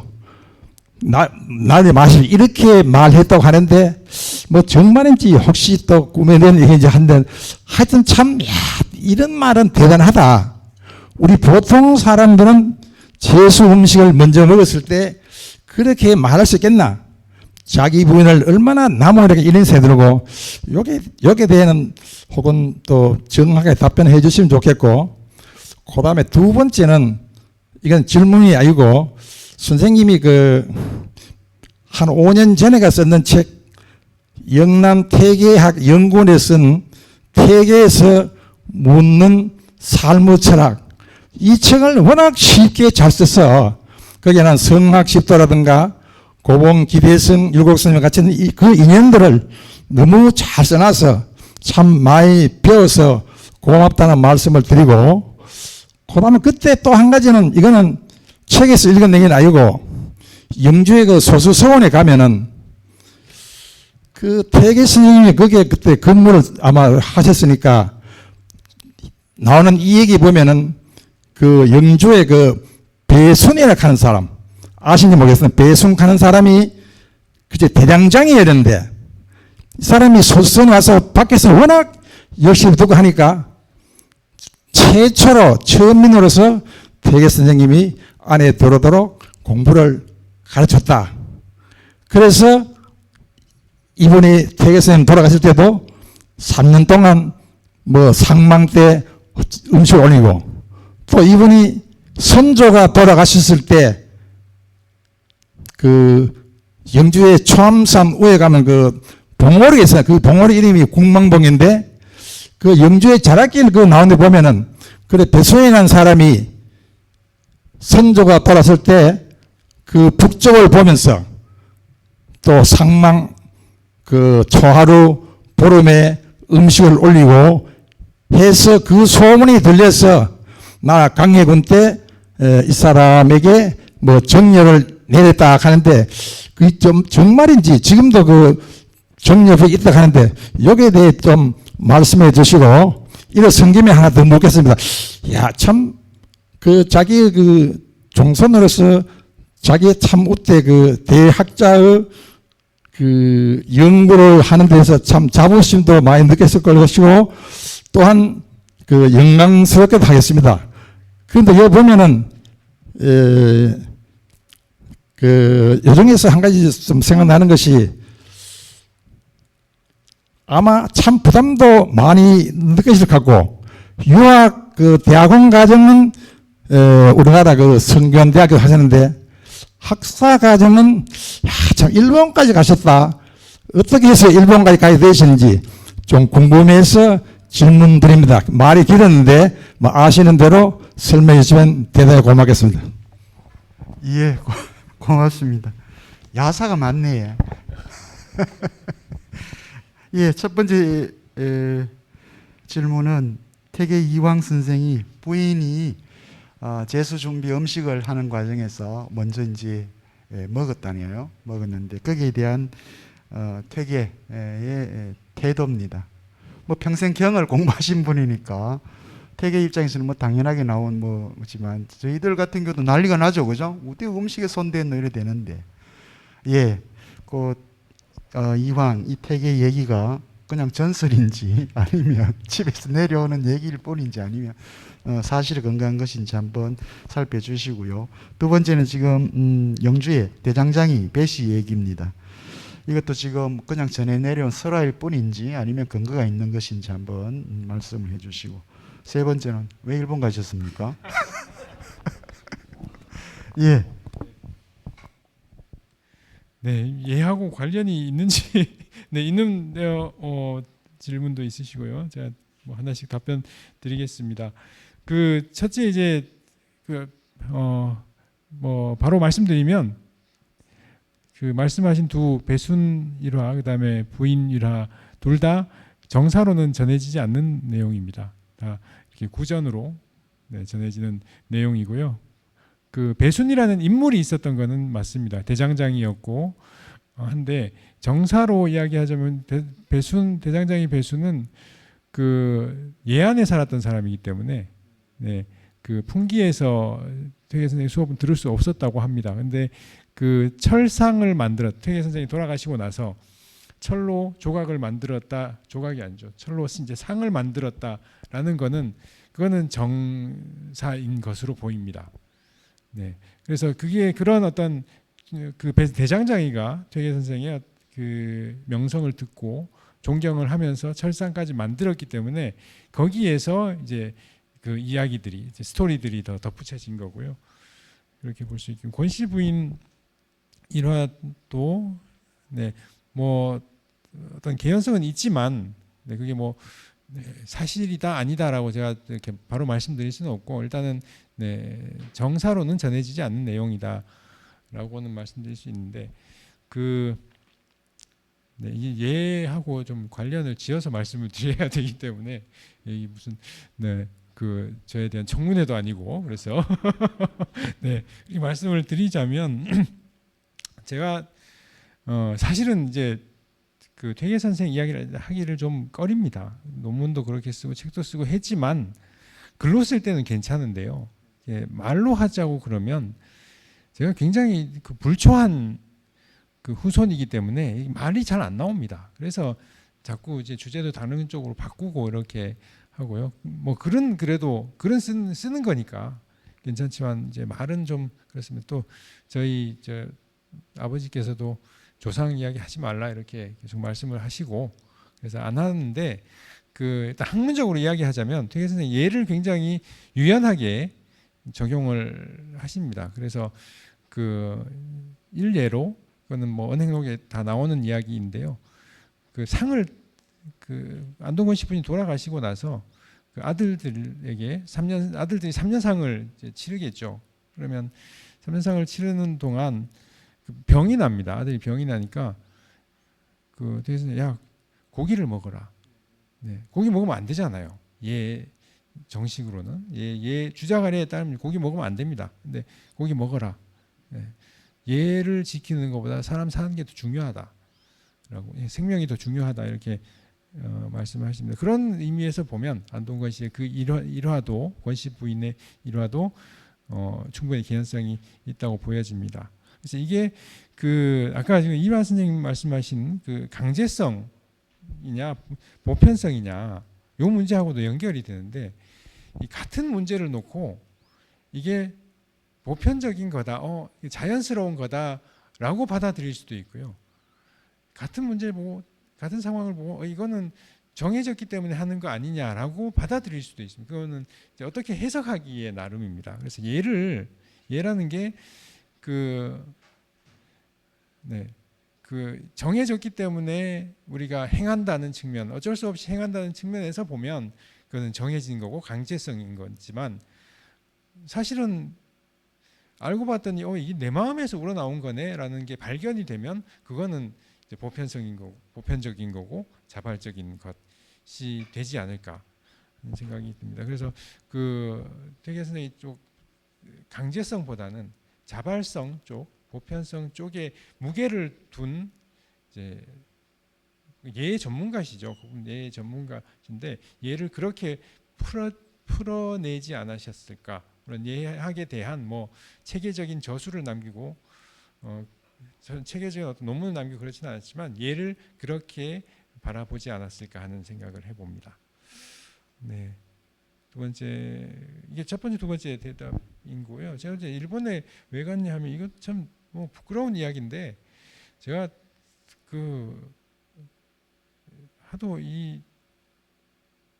저 짐이 무거워가지고 도망을 좀 가려고 가다 보니까 뭐 멀리는 못 가고 그때 네, 가까운 데 가다 보니까 그렇게 도망을 갔습니다. 좀 피해 보려고 네, 도망을 갔는데 사실 피하지 못하고 돌아왔고요. 네, 돌아와서 피하지 못할 그때 이제 저 일본에 가서 처음으로 철학이라는 게 좀 재미있구나라는 걸 알게 됐고 그때 뭐 노자 장자 이런 거 좋아했고요.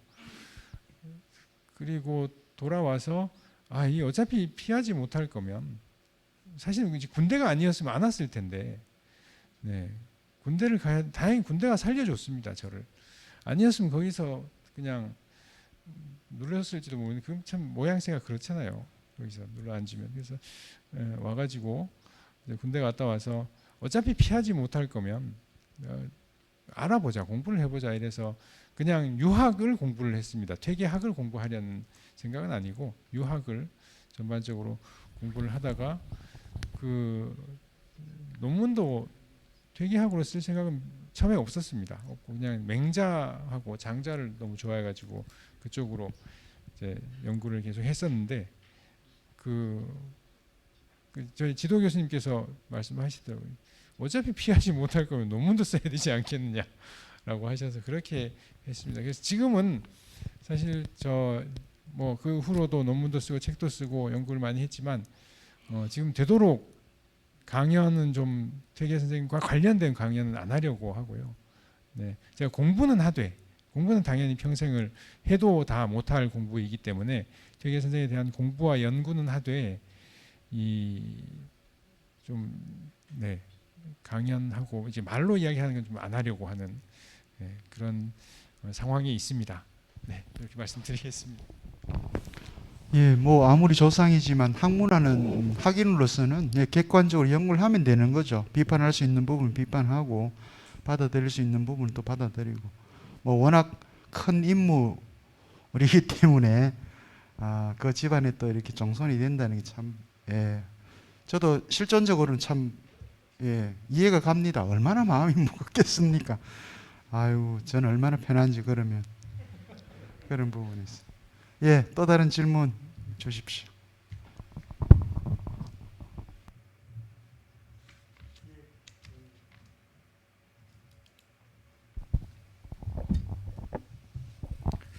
만촌동에서 온 이병욱이라고 합니다. 교수님 오늘 감사한 말씀 고맙게 잘 들었습니다. 첫 번째 질문은 교수님도 학교에서 학생들을 가르치고 계시는데 우리가 흔히 이제 얘기하기를 21세기가 필요로 하는 인지상은 창의성 그리고 도전 정신 뭐 이런 걸 강조를 많이 합니다. 그런데 이제 그게 아닌 줄 알지만은 이런 또 지역적 한계가 있어 그런지 모르겠습니다만 이런 곳에 살다 보면은 자꾸 예를 강조하면은 그런 청년들의 정신을 꺾는 것이 아닌가 또 그 앞에 장애물이 되는 거 아닌가 그런 생각이 들 때가 많습니다. 그런데 저는 21세기에 그런 청년들의 창의성도 북돋아주고 더불어서 예의 어떤 그런 정신도 지키고 그럴 방법이 있는지 한번 여쭤보고 싶고요. 두 번째는 앞에서도 질문하셨는데 종가, 종손, 종택, 종부 참 저희는 가늠하기 어려운 그런 개념인데요. 이런 종가랄까 이런 것들이 우리나라에만 있는 건지 혹시 다른 나라 특히 뭐 동아시아 쪽에서도 이런 비슷하다기보다는 좀 이런 뭐 어떤 가문의 어떤 그런 명맥을 더 뭐 이렇게 중심으로 이렇게 사는 그런 분들이 있는지 그런 종가의 개념에 대해 가지고 이 동아시아에서 한번 여쭤보셨습니다. 예, 고맙습니다. 두 가지 뭐 분명한 질문이니까 바로 답변하셔도 될 것 같습니다. 21세기 인지상 이게 항상 역설입니다, 그죠?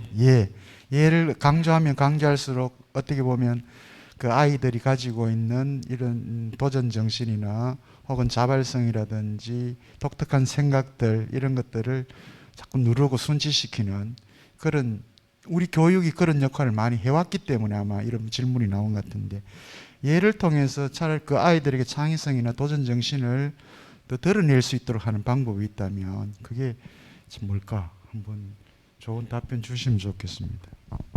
네, 어려운 질문인데요. 창의성, 도전 정신. 네. 그래서 뭐 같은 말이 반복이기는 한데요. 그래서 얘를 어떤 외재적인 걸로 규범으로 보지 말고 내 안에서 드러나온 본성으로 봐야 한다는 이제 주장을 할 수밖에 없는 건데 이제 시대가 바뀌었습니다. 많이 바뀌어가지고요. 옛날 방식으로 얘를 어떻게 젊은이들한테 이렇게 강요를 한다고 해도 안 합니다. 네, 그렇게는 안 하고 그렇게 하는 것이 저는 바람직하지도 않다는 생각입니다. 조금 이제 그러면 이게 얘가 본성이라고 한다면 저절로 그 안에서 그 시대와 이제 그 세대의 문화에 맞는 어떤 예법이 창조가 될 거라고 저는 생각을 합니다. 그게 우리 마음이 심성이 제대로 되어 있기만 하다면, 곱기만 하다면 그 창조된 예에 대해서 우리가 오히려 기성세대들이 받아줄 수 있는 어떤 그 포용성이 더 중요하지 않을까 하는 생각이 듭니다. 예를 들어서 좀 극단적이고 좀 조심스러운 이야기이긴 합니다만 이런 질문을 해봅니다. 학생들한테. 제사를 지낼 거냐라고 물어보면 제사 싫다고 그럽니다. 웬만하면 싫다고 그러죠. 근데 이 사람들한테 그러면 그래도 제사는 지내야 돼라고 강요를 한다면 지내겠습니까?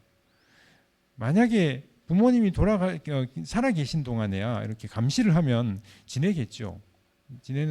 지낸다기보다는 지내는 척을 할 겁니다. 근데 그게 진심에서 우러나온 건 아니잖아요. 근데 만약에 이 학생들이요 커가지고 나이가 나중에 50, 60이 또 70이 돼서 자기 부모님이 돌아가셨을 때 그때 되면 돌아가실 거 아니냐. 자, 그럼 돌아가신 날 넌 뭐 할래? 라고 물어보면 생각해보면 그날 뭘 할 겁니까? 뭐 회사에서 회식 있다고 가서 회식 갔다가 뭐 노래방 갔다 이렇게 할 수 없는 일이거든요. 그러면 그때는 뭐 하느냐? 추모를 하겠죠. 추모를 할 방법을 열심히 생각을 할 거고, 네, 어떻게 추모를 하는 게 가장 잘 추모하고 부모님을 잘 추모하는 길이고 본인도 마음이 따뜻해지고 이런 방식을 개발을 해낼 겁니다. 그럼 그게 예가 되는 겁니다. 이 시대에. 그러면 기성세대는 그게 우리가 지켜왔던 예하고 다른 거니까 저거는 사입이다라고 할 게 아니라 같이 이제 젊은 사람들과 신세대들과 고민을 하고 공감을 해주고 그거를 용인을 해주고 또 어떨 때는 정 아니다 싶으면 어떤 이유에서 아닌지를 같이 연구를 하고 그럼 어떤 방향으로 하면 좋겠다라는 걸 서로 논의를 해보면 그러면 좋은 방향으로 가지 않을까. 네, 그 자율성에 맡기면 더 잘 갈 거라고 저는 생각을 하는데 모르겠습니다. 제 생각이 틀린 것일 수도 있고요. 근데 한 가지 제 경험상으로 그게 가능할 것 같다라는 생각이 든 경험 하나가 있습니다. 이제 코로나 때문에 저희도 저희 어머니가 일찍 돌아가셔가지고요. 이제 제사를 음력 4월에 지내는데 코로나 때문에 3년 전에는 아무도 못 오고 저희 가족만 가족이 저희 이제 집사람하고 아들 둘 그때 중학생 초등학생이었습니다. 애들하고 지내는데 그렇게 지내게 되니까 다 일을 해야 되잖아요. 저도 일을 하고 애들도 일을 했습니다. 애들도 딸기 꼭지 따고 사과 이렇게 꼭지 따는 그런 일을 하고 다 같이 일하고 다 같이 제사를 지내는데 저 이야기를 하니까 눈물이 나려고 하는 네, 그러고 제사를 지내고 있는데 아들이 갑자기 할머니가 여기 와 계신 것 같다 라는 이야기를 하더라고요. 네.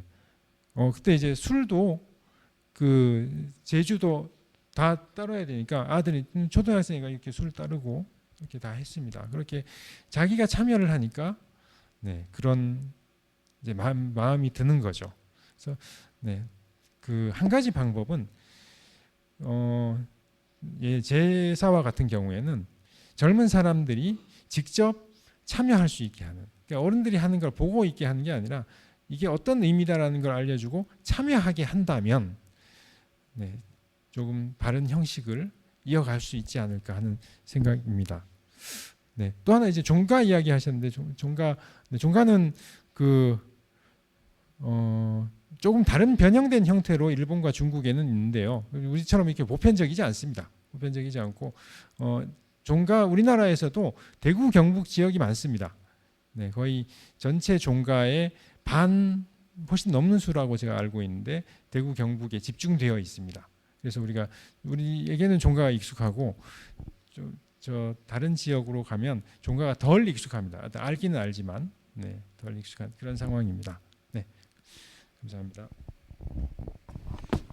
이게 저도 아까 그 질문 듣고 깜짝 놀랐습니다. 이 동아시아 문화에서 이 종가, 종부, 종택, 종손 이제 이렇게 몇백 년 이렇게 내려오는 전통을 갖고 있다라는 거. 이게 진짜 일본하고 중국은 좀 변형된 방식으로 있긴 있다는 거죠. 중국 같은 경우는 오랫동안 또 이 사회주의 국가 형태를 뗐기 때문에 그런 기존의 질서가 다 무너지지 않았나요?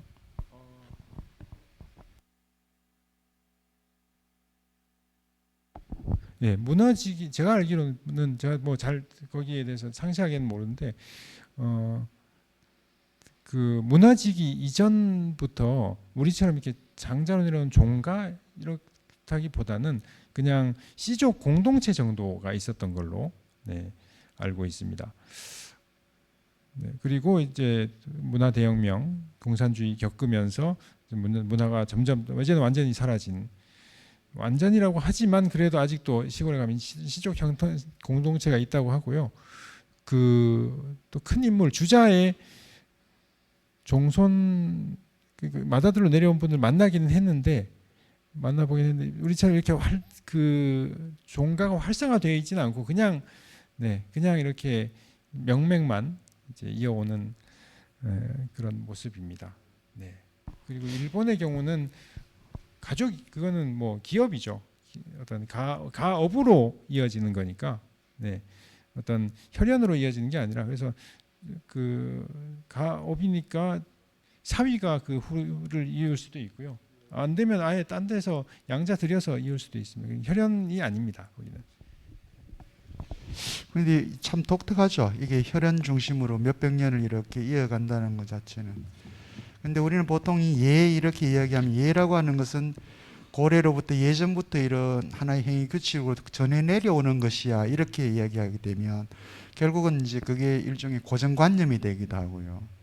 옛부터 이렇게 해왔기 때문에 우리도 이렇게 하는 거야. 그 고정관념이 결국은 이제 오늘날 와서는 아까도 말씀하셨듯이 강제성이 될 수도 있고 원하지 않아도 해야 되는 것처럼 돼 있기도 하고 그러니까 이 고정관념 혹은 타성이 되어버리면 이제 이게 문제가 늘 되는 거죠. 그러니까 시대에 따라서는 여전히 그 예라고 하는 것은 늘 새롭게 고안이 되고 개발이 되고 또 그 안에서 새롭게 이제 해석이 발전이 돼야 되는 것이지 고인물처럼 뭐 2,500년 전을 지금 그대로 사용할 수 있는 문제는 아닌 것 같아요. 그런 의미에서 이제 보편성을 어떻게 획득할 것인가 하는 문제 이런 것들도 이제 우리가 굉장히 좀 중요한 것 같습니다. 이 종가 문제는 정말 유네스코에서도 좀 보호해줘야 되는 거 아닙니까? 이 정도면 다른 어디 없는 것 같은데. 예, 알겠습니다. 예, 또 다른 질문 있으면 받겠습니다. 예, 선생님.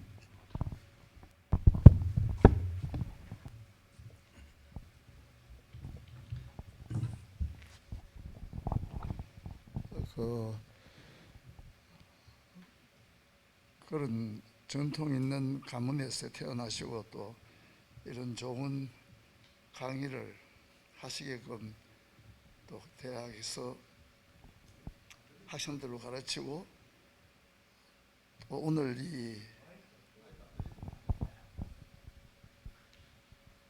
왜 작동이 안 됩니까? 제가 너무 떨어져 있어서 오케이. 지금까지 그런 좋은 가문에서 또 좋은 학문도 연구하시고 학생들도 대학에서 가르치시고 오늘 이 책자를 보니까 예에 대한 거 문헌적인 깔끔한 거 정리를 하셔서 매우 귀중한 자료로 강의 잘 들었습니다. 그런데 갑자기 인용하신 그 뉴스에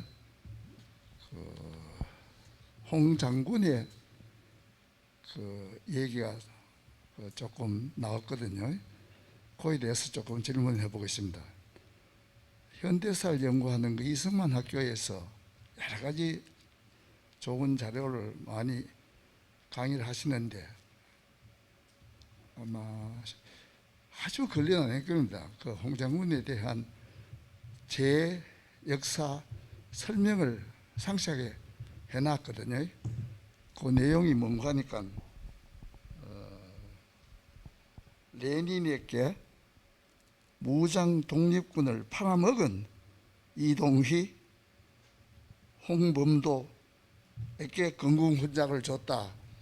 이건 틀림없이 아마 내용인적 과거에 5년 동안 그 문재인 정부가 이런 일을 했기 때문에 문제가 안 생겼나 싶은데 이에 대한 재고나 혹은 이걸 어떻게 처리하실 때 대해서 질문드립니다.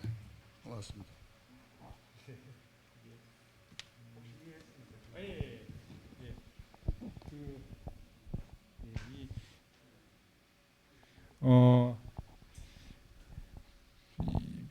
뭐 이야기가 좀 길게 되는데, 네, 우리가 사람들은 자기가 살고 있는 세상을 제일 모릅니다. 우리가 지금 선택하고 있는 게 옳은지 그른지, 잘한 선택인지 잘못된 선택인지 요 시대에 살고 있는 지금 이 사람은 모릅니다. 네. 근데 지나고 나면 알게 되는 거죠. 근데 그것도 사실은 이제 강자의 성공한 자의 관점에서 봤을 때 이제 옳고 그름이 정해집니다. 근데 이 당시에 공산주의 했다는 건데요. 공산주의하고 홍범도 장군이 그 소련 공산당에 입당하고 거기서 활동한 이력이 있습니다. 그거는 뭐 정확히 어떤 건지는 뭐 제가 홍범도 장군을 잘 알지는 못하기 때문에 모르겠지만 사실 그때 그럴 수밖에 없었던 상황이 있었습니다. 네. 홍범도 장군이 소련 공산당이 좋아서 입당을 하고 공산당이고 뭐 그때 당시에 공산당 활동을 했던 분들 중에 대다수는 공산당이 이렇게 될지 모르고 한 분들입니다. 그래서 그때 당시의 선택을 가지고 지금의 이제 잣대로 이분의 공을 이제 청산리 전투 이끄신 분이잖아요. 이분의 이런 공이나 애국 정신을 깎아내려서는 안 되겠다라는 게 제 말씀이고, 그리고 오늘 그 영상 그 자체는 이제 영상 그 자체로 받아들여 주셔야 되는데 예라는 겁니다. 네. 대다수의 국민들이, 많은 국민들이 홍범도 장군 존경하고 있고 그 공이 있으니까 예로 이렇게 예를 차려서 자발적으로 거기에 그 카자흐스탄의 고려인들에게도 이분은 정신적 지주이고 우리에게도 위인이니까 자발적으로 다 한 거다라는 것을 보여드리기 위한 거지, 어떤 여기에 정치적인 어떤 색깔은 좀 빼주셨으면 합니다. 네. 예. 또 다른 질문 있으면 받겠습니다. 없으면 혹시 아까 저희 원장님 인사말 중에 인이 예지 이렇게 했을 때 이승환 선생님께서는 이 예의 두 기둥을 인의 이렇게 이제 표현을 하셨다는데 우리 원장님께서는 의인으로 이렇게 현대에서는 해석을 하는 게 어떠냐 이런 이제 제안을 하시는데 혹시 뭐 거기에 대해서 첨언하실 부분이 있는지 모르겠습니다. 네, 지금의 이제 절실한 문제라고 생각을 합니다. 이제 인이라는 거는 우리가 가까이인데 의가 사회 전체로 봤을 때는 우리에게 의가 좀 지금 부족한 사회이기 때문에 그런 보완이 지금 사회로서는 필요할 것 같다는 생각이 들고요. 네, 그다음 또 한 가지 말씀 요거하고 연계해서 아까 저기 교수님께서 제기해 주신 이제 인의 예지가 수직적인 것 아니냐, 네, 병렬적인 게 아니라 수직적인 게 아닌가 하는 이렇게 말씀을 해주셨는데 요 두 가지를 다 이야기할 수 있습니다. 인 안에 이제 의예지를 다 포함시켜서 이야기할 수 있고요. 그거는 이제 그 넓은 의미의 인입니다. 우리가 언어는 항상 넓은 의미, 좁은 의미를 사용을 하니까요. 네. 넓은 의미, 예를 들어서 우리 밥 같은 거 그렇잖아요. 밥 먹으러 갑시다라고 해가지고 내가 밥 살게 해서 데리고 갔는데 거기서 공깃밥만 내놓고 먹자 이러면 그거는 이제 안 되는 거죠. 그 밥이라는 말 안에는 공깃밥이라는 좁은 의미에서는 공깃밥이고 넓은 의미에서는 한 상입니다. 식사 하나. 그것처럼 인도 좁은 의미에서는 이렇게 그 사람에 대한 사랑 이렇게 이야기할 수 있고요. 넓은 의미는 인간 본성 그 자체를 이야기합니다. 그래서 네, 좁은 의미, 넓은 의미로 이야기할 수 있는데 그 넓은 의미로 봤을 때는 항상 인이 우선이 되고요. 네, 좁은 의미로 봤을 때는 인의 예지가 병렬이 될 수 있으니까 네, 병렬이 될 때는 우리 사회에 지금 가장 어떻게 보면 부족하고 우리가 필요한 것이 의이기 때문에 의를 앞세운다는 것도 의를 우리가 좀 강조해야 되는 그런 시대는 맞다고 생각을 합니다. 네. 예, 고맙습니다. 시간이 조금 지났는데요. 혹시 다른 질문이 없으면 제가 마무리해도 되겠습니까? 예, 고맙습니다. 예, 오늘 이 천리, 욕망, 질서라고 하는 뭐 부제 포함해서 이 예와 관련해서 예가 무엇인지 그리고 그 기원은 어디인지 그리고 그것이 가지고 있는 현재적 의미는 무엇인지 등등을 긴 시간 동안 강연해 주시고 또 성실하게 답변해 주신 이치혁 교수님께 여러분 큰 격려의 박수 한번 부탁을 드립니다. 다음 시간은 이제 저희들 목요철학 임원 포럼에서 이 문화 탐방을 가기 전 마지막 이제 강의인데요. 837회입니다. 연세대의 이원진 교수께서 오셔서 태극이라고 하는 또 이 동양 중국 전체 안에서는 가장 또 중요한 또 개념이기도 합니다.